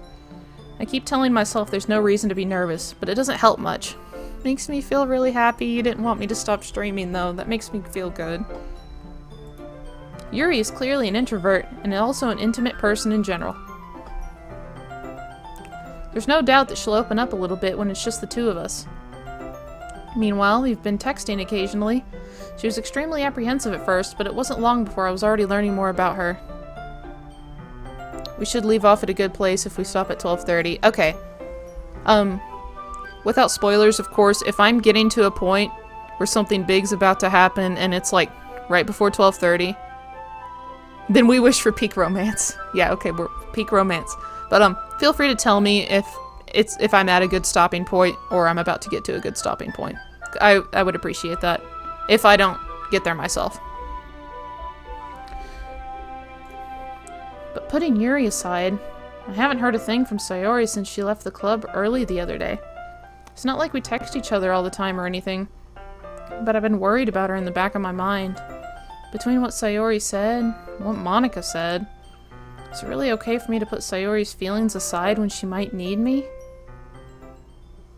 I decide to visit Sayori before Yuri comes over. I'm scared, I'm saving. I'm saving right now. Rather than asking, I simply tell her I'm coming over, much like we've done in the past. Chat, there's no music. Chat, I'm scared. Once I reach Sayori's house, I knock on the door before entering it myself. Again, we used to play so often, we've made it a habit of simply entering each other's houses like we were family. Chat, I'm scared. The house is quiet. Let the fear fill you. Don't say that! Don't say that! Sayori isn't anywhere on the first floor, so I assume she's up in her room. It's already strange of her to not run down and greet me. My heart. Guys, my pulse. My pulse is... Ooh. I head up to her bedroom, where I finally find her. Sayori? Hi, Ash. Fuck! I thought something bad was gonna happen. I sit down in her room. Sayori forces a smile, but it's easy to tell that she's different. There's a minute of silence between us. Yeah, you did get me, okay? I was scared. You haven't come over like this in a long time, have you? I guess you're right. It has been a long time. Not much has really changed, has it? Sayori's room is messy as it's always been. I also recognize the same stuffed animals and wall decorations that she's had for years now. If you came over more often, it wouldn't be such a mess. It's because I end up cleaning it for you. How come you suddenly wanted to come over today?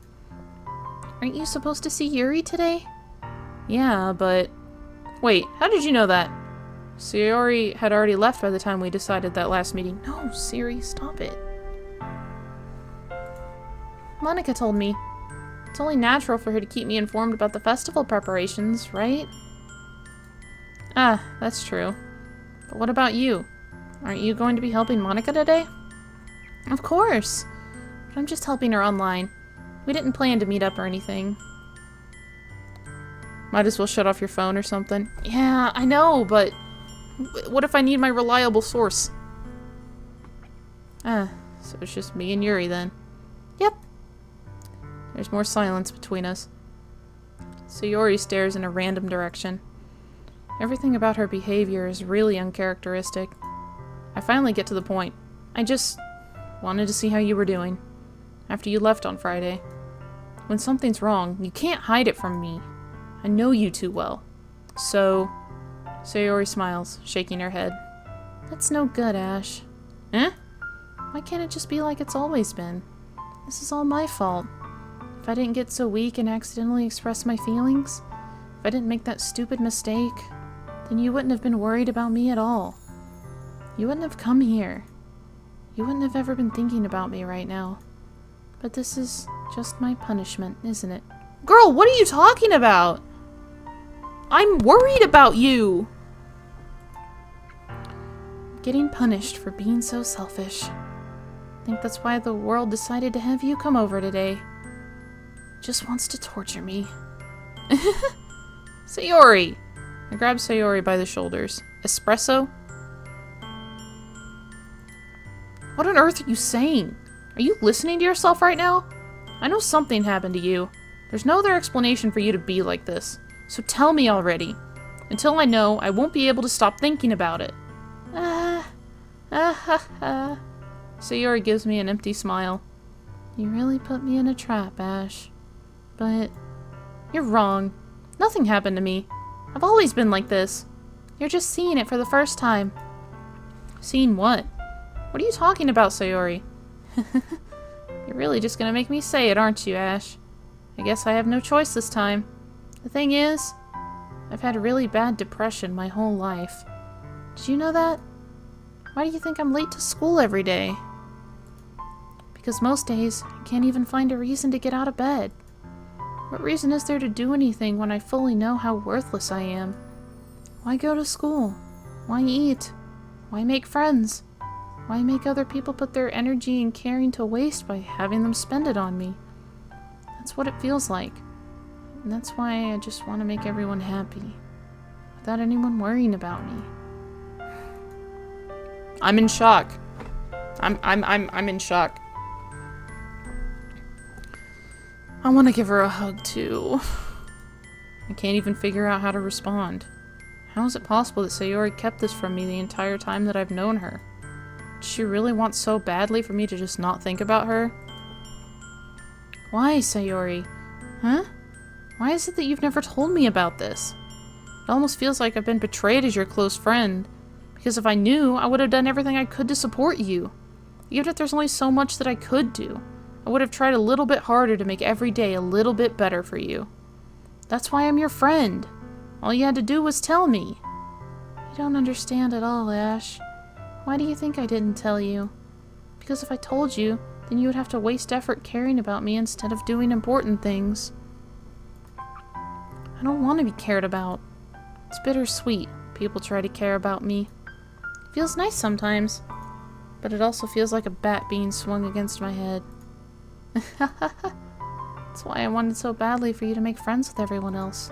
Helping everyone be happy together is the best thing for me. But then, I discovered something else, too. Seeing you make friends and get closer with everyone in the club feels like a spear going through my heart. So that's why. That's why I decided the world just wants to torture me. Every path leads to nothing but hurt. You're right that I don't understand. I don't understand your feelings at all, Sayori. But I don't need to understand. Whatever it takes for me to help you stop hurting, that's what I'll do. No, Ash. There's nothing. Nothing at all. The only thing that could have helped is if everything could be like it always was. But I was selfish. I finally showed you what a horrible person I am. Tears streaked down Sayori's face. I made you join the literature club because I was selfish. And I was punished by my heart hurting in a way that I couldn't understand. And now you came here and I made you hurt too. I'm just weak and selfish. Oh, she's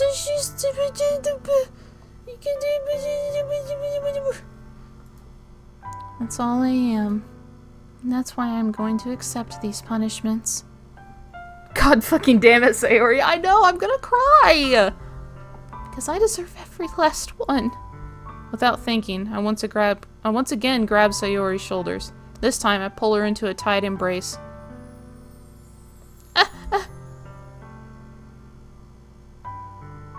Screen? Ash. Sayori, I don't care if you feel selfish. I'm really happy that you convinced me to join the club. Seeing you every day makes it worthwhile enough. If I make friends with everyone else, then that's just a bonus. Please never underestimate how much I care about you. I wouldn't have it any other way. Ash. Sayori isn't hugging me back. Despite my arms being wrapped around her, Sayori's arms remain at her sides. She starts sobbing next to my ear. No, don't do this to me. Please don't do this. Ash. Sayori barely manages to speak between her sobs. I don't know if I'm doing the right thing, but all I want is for her to know that I care. If you have it in you to call yourself selfish, then you have to let me be selfish too. No matter what it takes, I'll figure out what needs to change. I honestly don't know how I'm not actually crying either, but I definitely feel a hole in my heart. I'll make these feelings go away, and if there's anything that you need me to do, then you'd better tell me. I'll get mad if you don't. I don't know. I don't know. Gently, Sayori finally puts her arms around me in return. I don't know anything. It's all really scary. I don't understand any of my feelings, Ash. The only time I'm not feeling nothing is when I'm feeling pain. But your hugs are so warm. And that's really scary too. Sayori lets me go. As she does so, I let her go as well. The festival is tomorrow. Yeah. It's gonna be fun, right? Yeah. How would you like for me to spend it all with you? It's what I want. I promise. I think that would be nice then. Yeah. Sayori wipes her eyes. If I could spend the whole day here, I would. Of all days, this has to be the one where I have other plans. Maybe I should cancel. No, don't. Please don't. If you did that, then I really wouldn't forgive you. But it's almost time for Yuri to meet me at my house. At the very least, do you want to come along and help out? It would be fun. To my surprise, Sayori shakes her head. I'm sorry. I don't know if that would be very good for me today. You understand, right? It's kind of hard for me to fully understand. I wish there was a spend the day with Sayori option. I would have gotten that secret. But I'm trying my hardest. It's okay. Don't worry too much about it. I'll see you tomorrow, okay? Alright. I look forward to it. I say goodbye to Sayori and exit her house. On the way home, I find myself still feeling uneasy. But it's hard for me to keep thinking about it when Yuri is about to come over too. She does deserve it. She does deserve it. I think Sayori is right. I shouldn't be worrying too much. We're definitely going to have a great time tomorrow.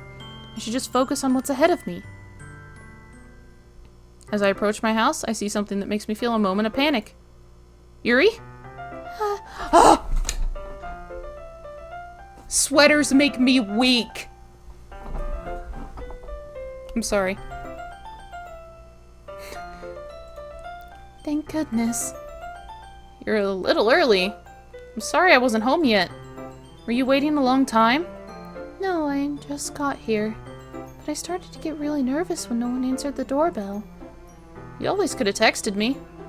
If I had known, I would have reassured you and hurried more on my way home. Oh no, she's hot. Ash, probably. This Ash and that Ash. I suppose that's true. I didn't think of that for some reason. It should be common sense to do that, but I decide to ignore it. The turtleneck very much suits her. Anyway, let's go inside. I see you brought a lot of stuff with you. That's right. And did you manage to find everything I asked you to buy as well? Yeah, pretty much. At least, I hope I got everything right. I'm sure it will be fine. I take Yuri to my room. The first thing she does is glance around curiously, which makes me feel anxious. It's so clean. I cleaned it before you came over, so the outfit design is top tier. It's very considerate of you to do. No. I would be really embarrassed for my room to be a mess while you were here. Well, I do enjoy cleaning. I would have gladly helped you clean. That would be even more embarrassing. Wait, don't look in there! I snatched Yuri's wrist, which was in the process of opening a desk drawer of mine. I'm sorry. I wasn't thinking for some reason. I was just spacing out. It's fine, it's fine. I let go of Yuri's wrist. She puts both of her hands firmly in her lap, as if making sure she's keeping track of them. So, should we get started? The trash drawer? I don't know, man. What kind of drawer do you think is in a teenage boy's room? Yes. I have a few things planned out that you can help with. Decorations and other atmospheric enhancements. Atmospheric enhancements? You know, mood lighting, aromatherapy candles. Oh, wow. I didn't know you planned on taking it that far. Of course. I want to help take our guests to a faraway place. Does MC seem like that kind of guy? No. I don't think he does, actually. Although Minnie will stop by just out of curiosity. And for cupcakes, I guess. I'm determined to provide an experience that will leave them wanting more. That's great. It's easy to forget that you're a pretty intense person. Intense? I guess that's the best way to put it. Is that a bad thing? No, not at all. It's something that I like about you, actually. He's definitely more of a trash drawer guy. Is that so? That makes me feel relieved. I'm kind of happy. Yeah, no need to be so anxious. You can relax a little. Relax. I brought some things for relaxation. I was going to use them during the poetry event. Oh yeah? Like what? Let's see. Yeah, Yuri better not look under the bed. There might be clothes. You never know. Yuri rummages through her bag. She pulls out a few candles and a wooden cylinder-shaped object. I did some shopping on the way here, so I happen to have these in my bag. I plan to cover the windows in black paper and use the candles to light the room. I think that would be amazing, don't you? Yeah, that would be really neat. What's that wooden thing, though? Oh, this? It's a diffuser for essential oils. How familiar are you with aromatherapy? Not familiar at all. I'm a little familiar in real life. That's so. It's one of my favorite contributors to a positive atmosphere. Depending on the oils or herbs you choose, you can change the mood of the air itself. You can even feel it permeate through your body. Relaxation, positive energy, romance, reflection. It's almost like magic. Yuri takes the cylinder and pushes a switch on the bottom. In just a moment, a thin ray of vapor begins to spout through a small hole in the top.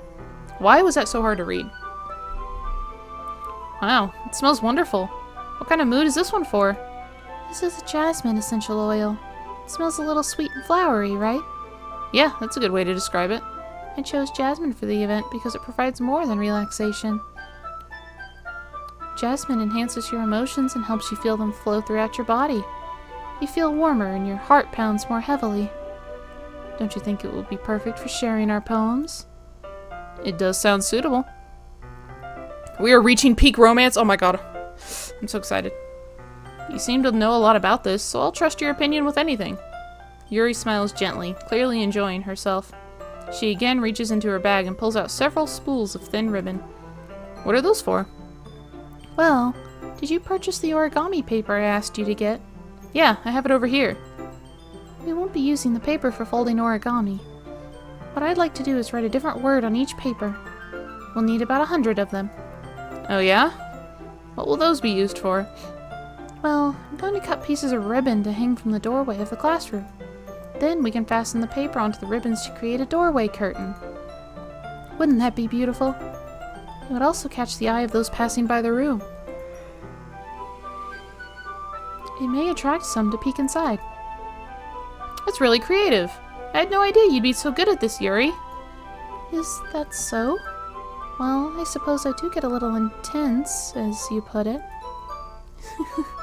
Yuri giggles with red cheeks. Is it just me, or is she more relaxed when it's just the two of us? Or maybe it's just the excitement she feels from sharing something that she enjoys. I'm so excited for peak romance. I'm so excited.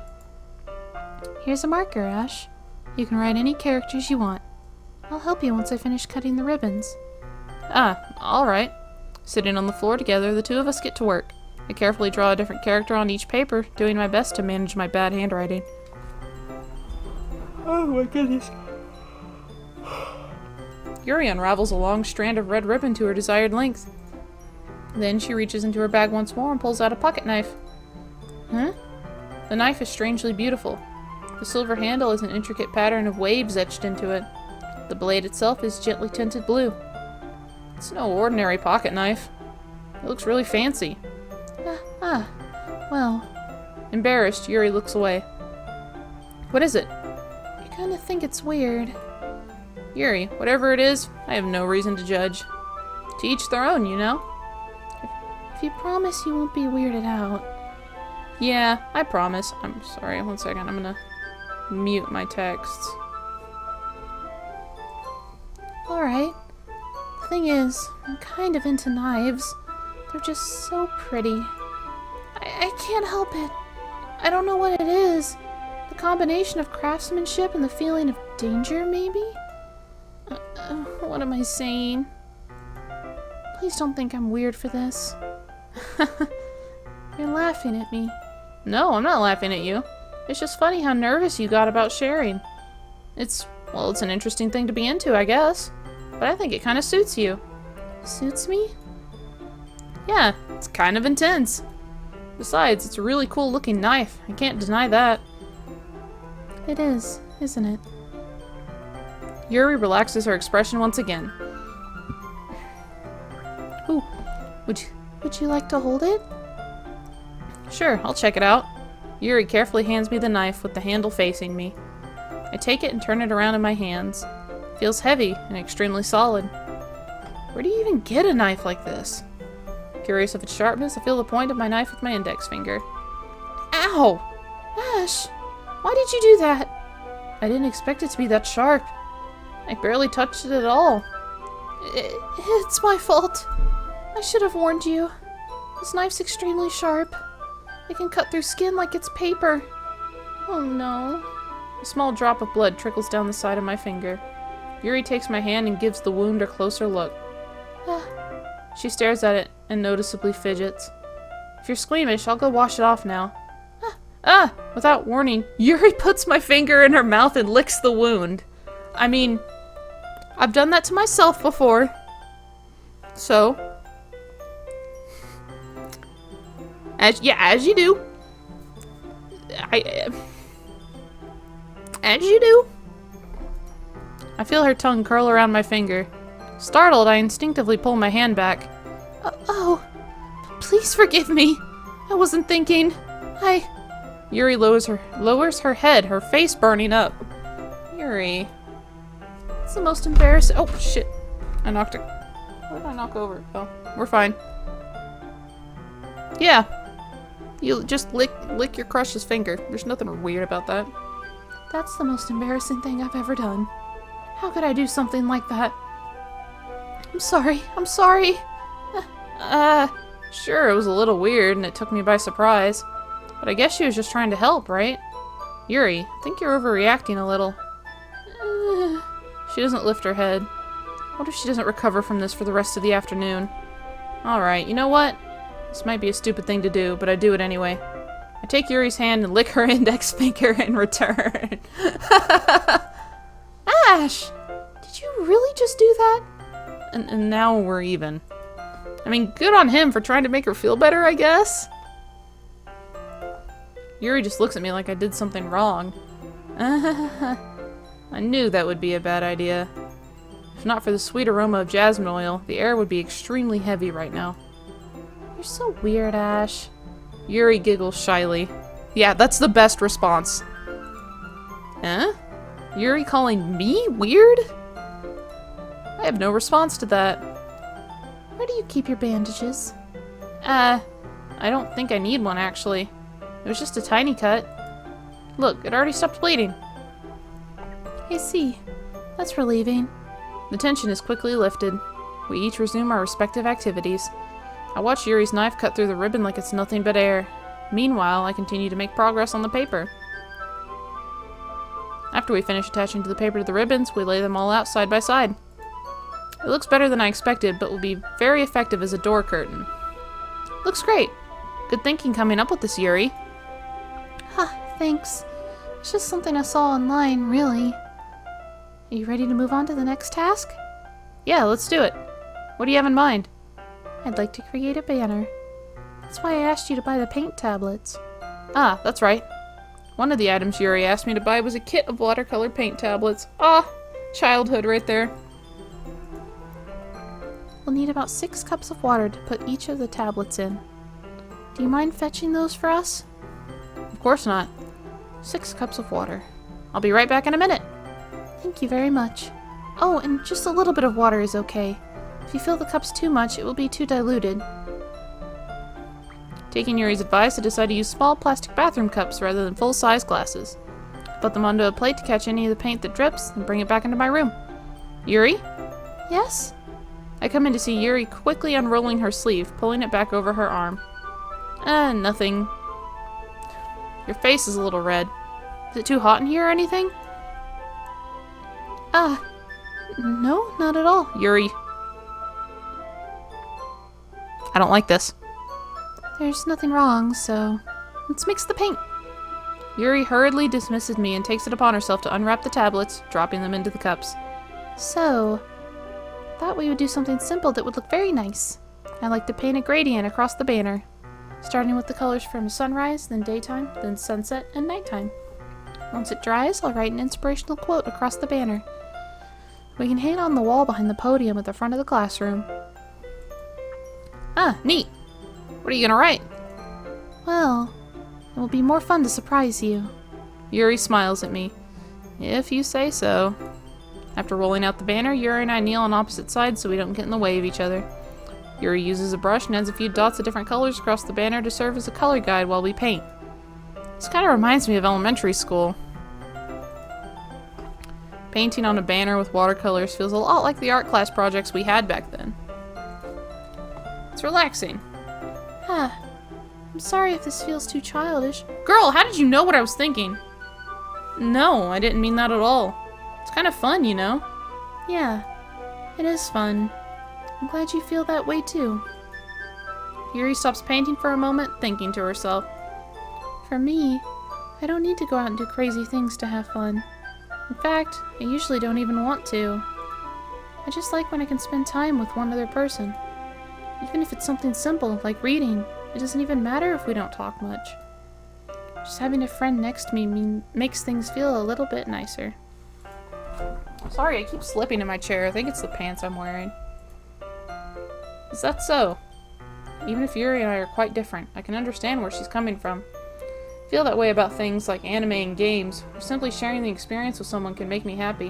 Which is why I stream for you guys. I love you. I think I feel the same way. Yuri smiles gently. I knew you'd understand. Yuri leans over the banner to grab an unused paintbrush. But I move at the same time, causing my head to bump into hers. Sorry. Yuri reels back and I quickly lift my hands in surprise. Are you hurt? No, I'm not hurt. It just startled me, that's all. Sorry, I should have asked you to get it for me. Aw, that's why you're watching? Hold on, there we go. Hold on. Hey! It's not your fault. Ah, your face. There are droplets of paint on Yuri's face and neck. Is there something funny on my face? Or is there something on my face? Yeah, I accidentally got paint on you. Sorry, it's totally my fault. I'll get a towel right away. I rush out and fetch a small towel, and I dampen it with hot water. I return to my room and kneel back down in front of her.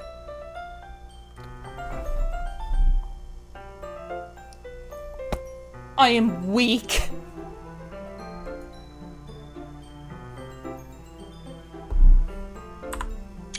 Why is she so pretty? Why is she so pretty? I pat down Yuri's face and neck with the towel. Is something wrong? It's hot. I just didn't expect it. Sorry. I didn't want to use cold water. Having finished, I start to retract my hand, but Yuri suddenly holds my wrist. Wait. Huh? Just for a little longer. Feels really nice. I keep my hand still against Yuri's neck. I did just ascend. She looks into my eyes. It's an intense expression that I recognize from when she reads her books. Almost as if she's lost in a daze, enveloped by her own thoughts. She breathes gently, half through slightly parted lips. What is happening? Is it the aroma of the jasmine oil giving me this dizzy feeling? Yuri's gentle fingers, wrapped around my wrist, send a tingling sensation through my arm. And suddenly, her face seems to be much closer to mine than it was a moment ago.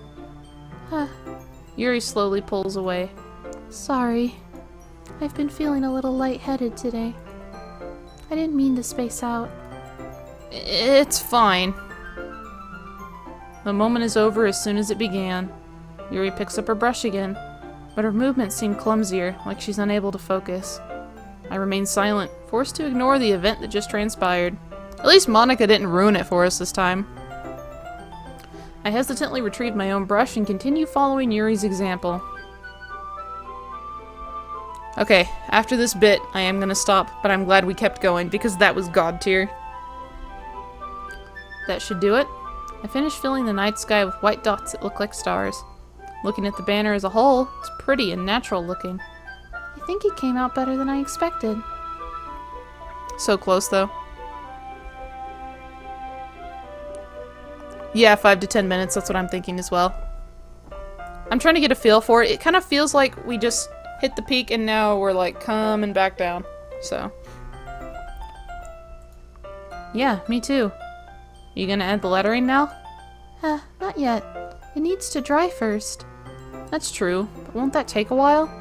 Well, perhaps it would be best to leave it here, then have you bring it in the morning. I can do the lettering in the classroom before our event starts. Is that okay? That's totally fine. Wonderful. In that case, I don't think there's anything more for us to do here. Phew. You say that like you're glad it's over. Was I wrong to assume that you were at least enjoying yourself a little bit? No, it's not that. I'm just glad that we managed to get everything done. I see. I am too. I was a little concerned about time. I need to start making dinner soon. So you don't have any time left? I was secretly hoping we would have some extra time after finishing the work. Well, Yuri thinks to herself. I think it would be too irresponsible for me to wait much longer. I'm sorry. I was hoping there would be more time as well. It's probably my fault. Sorry for being such a slow worker. No, it's not your fault at all. And the important thing is that we got everything done, right? Yeah. So, I shouldn't be disappointed or anything. Gathering all her things, Yuri seems to look a little downcast. I understand why. It sounded like she rarely gets the opportunity to spend time with friends in a relaxed environment. But that doesn't mean this is the last time it can happen. Once Yuri packs up, I walk her out the front door. Thank you very much for having me today. I'm gonna save. No problem. I'm glad I was able to help. Just let me know if there's anything else you need me to bring tomorrow. Why didn't they kiss? I'm mad they didn't kiss. Well then, Yuri fidgets. I guess I'll see you tomorrow. Wait. I kind of say that without thinking. About today. It's fine that we didn't have as much time as we wanted. Because we can do this again. Whenever you want, you can come over, or we can go out somewhere. I forgot you don't like going out much. What? We're getting a raid? I've never gotten a raid before. Hello, everybody. It's so nice to meet all you guys. Who's out here raiding me? My very first raid. That's so exciting. Hello. Hello, everybody. Oh, this is so exciting. Hello, everybody. Oh. Well, welcome to my stream. This is my first playthrough. I've never played this before. And, well, Yuri is my favorite character. We just did peak romance. You love this game? Yes, yeah. This is a complete brand new playthrough. Death is not the punishment. Don't scare the new people. Oh, well, I really appreciate all you guys joining. I hope you'll stick around for the end of it. We're almost wrapping up. We're getting there. It's so nice to meet all you guys, though. Hello. I'm so flattered. You watched gameplay when it first came out. See, like, I knew about it when it first came out, but, like, it's been so long that I've just forgotten. And one of my friends recommended that I stream this game. And for Spooky Month, I mean, there's definitely been some unsettling things that have happened so far, but I'm really loving it. It's really getting me right in the feels. As I stumble over my words, Yuri simply smiles bashfully. Anyway, it shall be far worse than the release of Death. Guys, don't scare them. Don't scare the people. Anyway, you know what I'm trying to say, so... You're very thoughtful, Ash. Yuri takes a step closer to me, then briefly squeezes my hand. Oh! Duh! Hold on. The music cuts out. I get scared when the music cuts out. Well, how am I supposed to respond to that? But I don't even get a chance, as Yuri suddenly pulls back. Sayori! Oh! That wasn't even supposed to be scary. Yuri does need a lesson in personal space. Like, girl, I love you, but... Oh god, what's happening? Eh? Hi, Ash.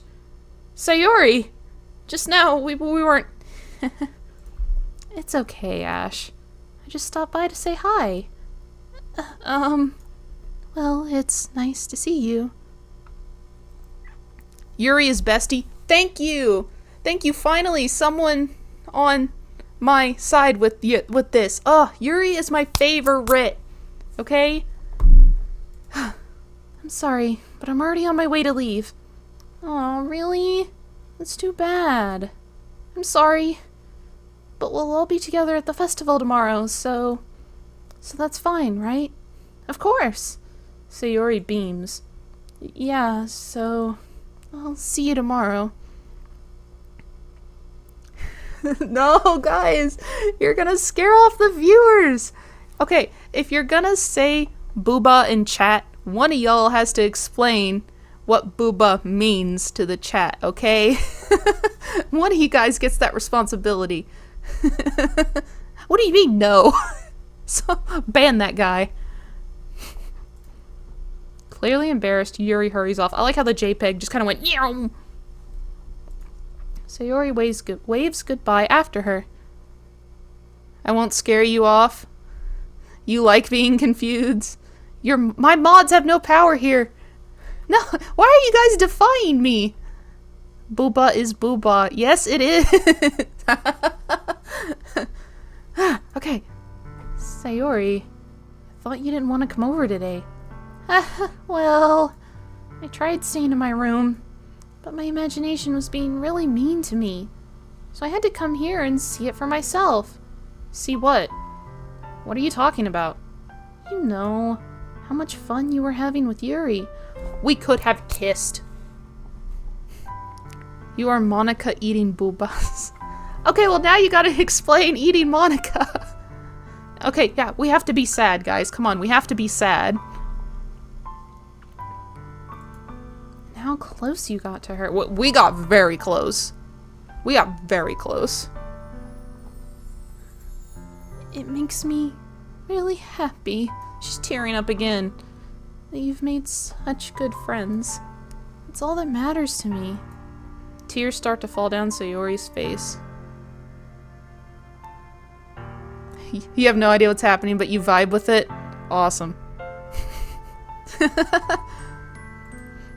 It's all that matters to me. Why am I feeling this way, Ash? I'm supposed to be happy for you. Why does it feel like my heart is splitting in half? It hurts so much. Everything hurts so much. This would be so much better if I could just disappear. Sayori, don't say that. It's true, Ash. If I wasn't here, then you wouldn't have to waste your sympathy on me. You wouldn't have to put up with me being selfish. Monica was right. I should just... What? Oh, Monica, what did you say? I got goosebumps. Oh, sorry, I hit my mic, but I got goosebumps. Monica, what did you say? Monica? Monica was right about what? Sayori, what I said before is true. I'm not gonna let this continue. Caring about you like this isn't the burden your mind is making it out to be. I have a big choice soon? Don't tell me that. Don't tell me that, please. I'm scared. It's something that makes me happy. It's something that I wouldn't trade for anything else. So, even if it takes an entire lifetime, I'm gonna be by your side until you don't feel any more pain. But... Sayori looks away. I put a hand on her shoulder to reassure her. Anxiety is intensified. You are very evil today. You are very evil today. I'm scared, Ash. I'm really scared. What are you scared of, Sayori? I'm scared that I might like you more than you like me. Sayori? It's true, isn't it? I was weak and started to like you too much. I did this to myself. Ash, I like you so much that I want to die. That's how I feel. And... That's enough, Sayori. I don't want you to hurt anymore. I slide my hand down Sayori's arm and squeeze her hand in my own. Do you remember how I said I always know what's best for you? Do you still believe me? Wordlessly, Sayori nods. It's fun being evil. You choose emotional damage. Yeah, you're damn right you did. Even if you don't understand all of your own feelings, I know what you need the most right now, and that's what I'm going to give you. Oh. Is this the choice? Is this what you meant?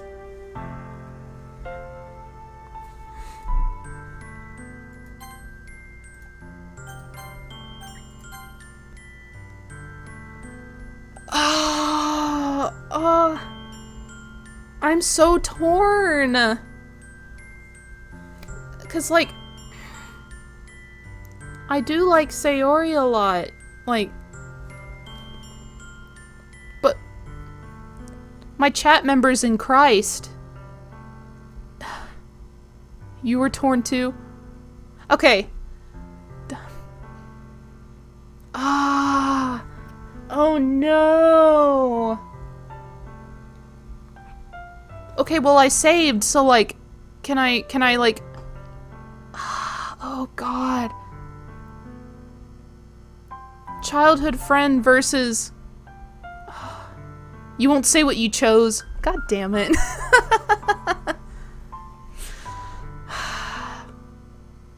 Well, you're a Natsuki fan. I shouldn't trust you anyway. Going back is cheating? No, it's not. It's a mechanic. Monica told us to save. The game doesn't like cheating. But Monica told me to do it. She told me to do it. Oh, God. Okay, okay.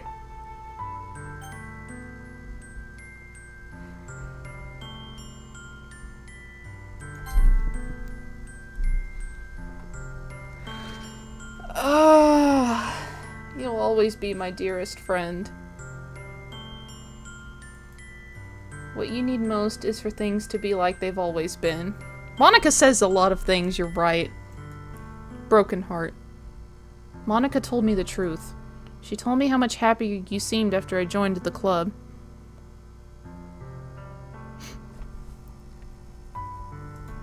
I know you're struggling with some really difficult things right now, but please trust me that I know what's best and what will make you happy in the end. I promise I'll help get things back the way they were. I see.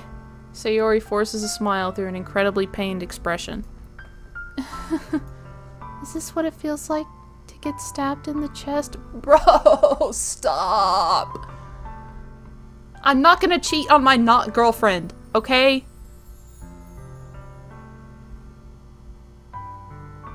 The choice is mine. I know the choice is mine. I should write a poem about this. Sayori. It's okay. This is just my punishment, remember? Okay, but before I started this game, my reliable source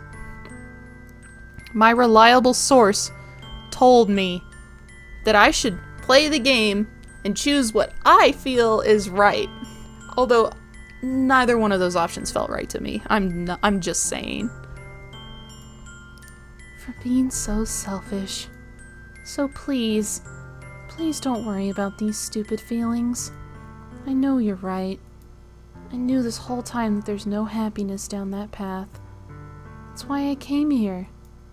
Just so I could get the answer I needed to hear. And the other thing, you're also right that I just wanted to go back to the way it was. I realize that now. You really do know me better than anyone, Ash. I'll trust you with anything. Anything at all. So... Sayori's smile finally breaks. All of a sudden, she turns around and drops to her knees. I am not screaming.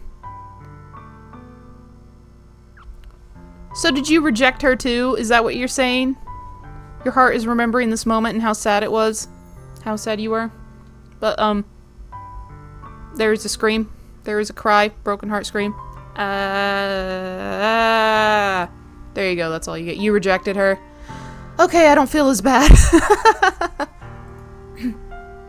Clutching her head with both hands, she screams as loudly as she can.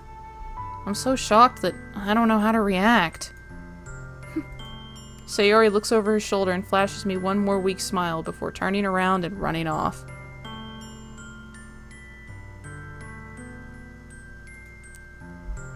Sayori! I'm left helplessly standing in the front of my house. Why am I feeling so horrible about this? There's nothing more that I could have done. The most I can do is support Sayori through her feelings and help her on the path that's right. But I'm having as much trouble understanding Sayori's feelings as she is. Even though I can comfort her, I keep wondering if I should be doing something more or something different. I know these thoughts will continue to plague me until things are back to the way they were. I'm going to give it everything I've got. Sayori will always be my dearest friend. and I'll do whatever it takes to put a smile on her face every day. Fuck, man. It's the day of the festival. Of all days, I expected I'm having a stroke. I expected this to be the one where I'd be walking to school with Sayori. Sayori isn't answering her phone. I considered going to her house to wake her up, but decided that's a little bit too much. Meanwhile, the preparations for the event should be nearly complete. The banner Yuri and I painted is dry. I gently rolled it up to take it with me. She sent me a pleasant text reminding me not to forget anything, and I reassured her. Funnily enough, I probably feel the same way as Natsuki about the event. I'm more excited for it to be over so I can spend time with Sayori and Yuri at the festival. But knowing Monica, I'm sure the event will be great too. Ash! You're the first one here. Thanks for being early. That's funny. Thought at least Yuri would be here by now. Why is there no music? Monica is placing little booklets on each of the desks in the classroom. They must be the ones she prepared that have all the poems we're performing.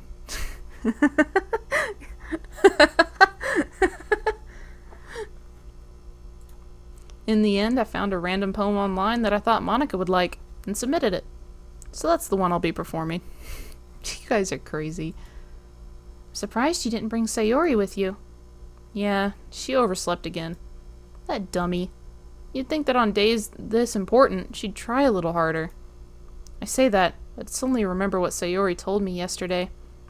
And I suddenly feel awful, knowing it's not nearly that simple for her. I only said it because it's the way I'm used to thinking. But maybe I should have gone to wake her up after all? You should take a little responsibility for her, Ash. I mean, especially after your exchange with her yesterday. You kind of left her hanging this morning, you know? Exchange? Monica, you know about that? Of course I do. I'm the club president, after all. Monica, where's the music? You're scaring me. But, I stammer, embarrassed. Did Sayori really tell her about it that quickly? About how I basically turned down her confession? That makes me really seem like the bad guy here. But I'm the one who knows what's best for her, right? Jeez. You don't know the full story at all, so... Don't worry. I probably know a lot more than you think. Huh? Monica is being as friendly as usual. For some reason, I feel a chill down my spine after hearing that. Monica knows something. Oh, God, I feel weird. Hey, do you want to check out the pamphlets? They came out really nice. Yeah, sure. I grabbed one of the pamphlets laid out on the desks. Oh yeah, they really did. Something like this will definitely help people take the club more seriously. Yeah, I thought so too. I flipped through the pages. Each member's poem is neatly printed on its own page, giving it an almost professional feel. I recognized Natsuki's and Yuri's poems from the ones they performed during our practice. What's this? I flipped to Sayori's poem. It's different from the other one she practiced. It's one that I haven't read before. Percent. Get out of my head, get out of my head, get out of my head, get out of my head, Oh, sorry, I hit my mic again. Get out of my head before I do what I know is best for you. Get out of my head before I listen to everything she said to me. Get out of my head before I show you how much I love you. Get out of my head before I finish writing this poem. But a poem is never actually finished. It just stops moving. Jesus Christ. What is this? Reading the poem, I get a pit in my stomach. Ash? What's wrong? Nothing. This poem feels completely different from everything else Sayori's written. But more than that, I changed my mind. I'm going to get Sayori, so... well, alright. Try not to take too long, okay? I'm getting nauseous, guys. I don't like this. I quickly leave the classroom. Don't strain yourself. Monica! Monica calls out after me. I quicken my pace. What was I thinking? I should have tried a little bit harder for Sayori. I don't like this, I don't like this, I don't like this. It's not a big deal to at least wait for her, or help her wake up. Even if the simple gesture of walking her to school really makes her happy. We gotta see this part. Alright, guys. We're going. We're going. There's no music. Fear. You guys know the Carmina Burana in the beginning of the da, da, da, da. That's what's playing right now. Besides, I told her yesterday that things will be the same as they always have been. Why are you guys freaking out? You're scaring me. That's all she needs, and what I want to give her. I reach Sayori's house and knock on the door. I don't expect an answer, since she's not picking up her phone either. I am advancing, okay? I'm advancing. Why am I getting more viewers? Do they know? Is Monica telling you guys something that I don't know? Like yesterday, I open up the door and let myself in. Sayori? She really is a heavy sleeper. I swallow. I can't believe I ended up doing this after all. Waking her up in her own house. Isn't that more like something a boyfriend would do? In any case, it just feels right. Oh! My one mod showed up and put it in emote only. Thank you. Sayori? Wake up, dummy. There's no response. I really didn't want to have to enter her room like this. Isn't it kind of a breach of privacy? But she really leaves me no choice. I gently open the door. Oh, Jesus!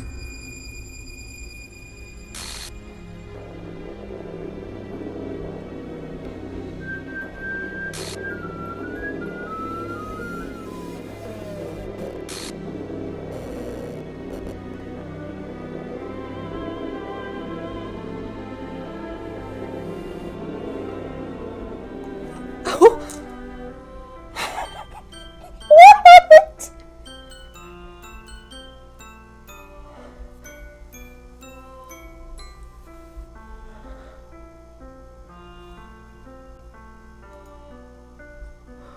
What the fuck?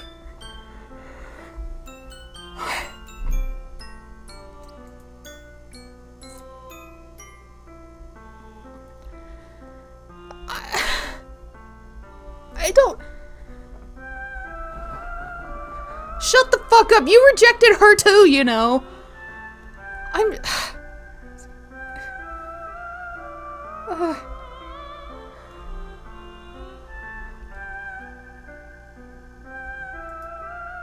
Is this a nightmare? It has to be. This isn't real. There's no way this can be real. Sayori wouldn't do this. Everything was normal up until a few days ago. That's why I can't believe what my eyes are showing me.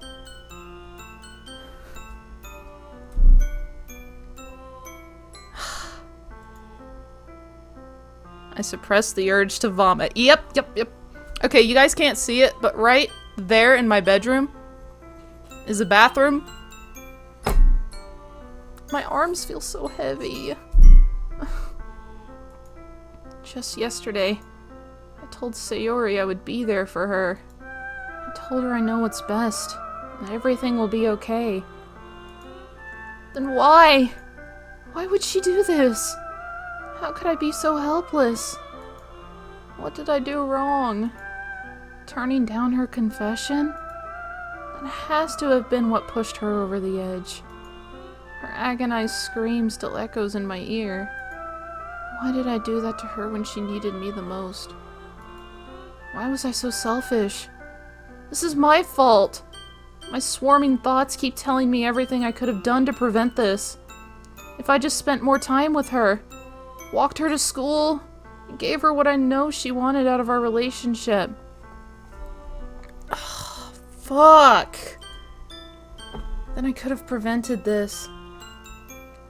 I know I could have prevented this. Screw the literature club. Screw the festival. I just lost my best friend. Someone I grew up with. She's gone forever now. Nothing I do can bring her back.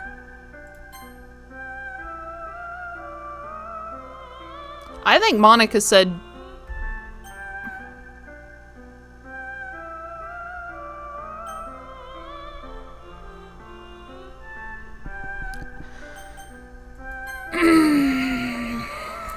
We're sticking to our guns. This isn't some game where I can reset and try something different.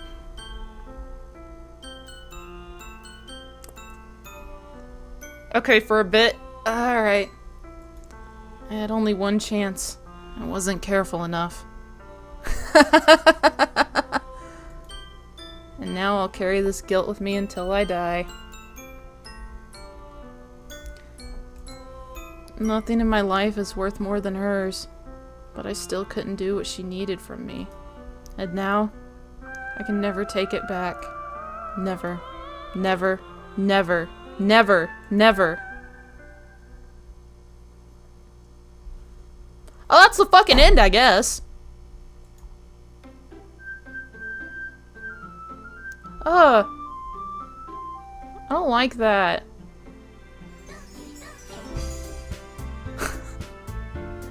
Keep going.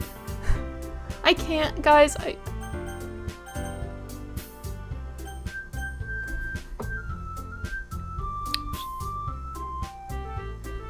Cliffhanger. Well, my issue is I can't, like, I can't save. Alright. Where's my reliable source? Reliable source, I need you.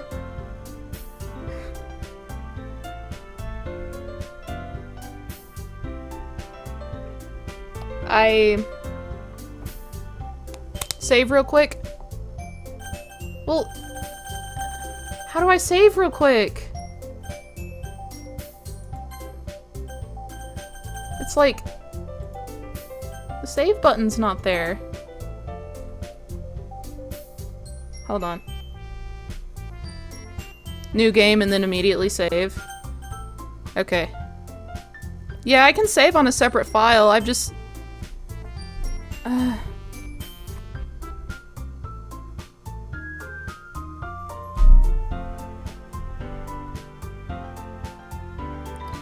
god. I'm reeling from that. Oh no. Okay.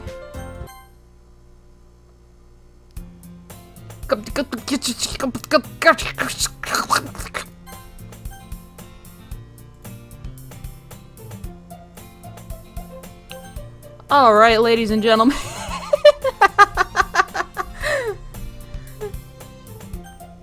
Okay.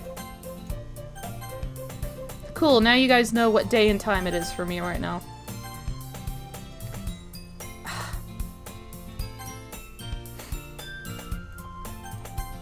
I am shaking right now. Oh my god.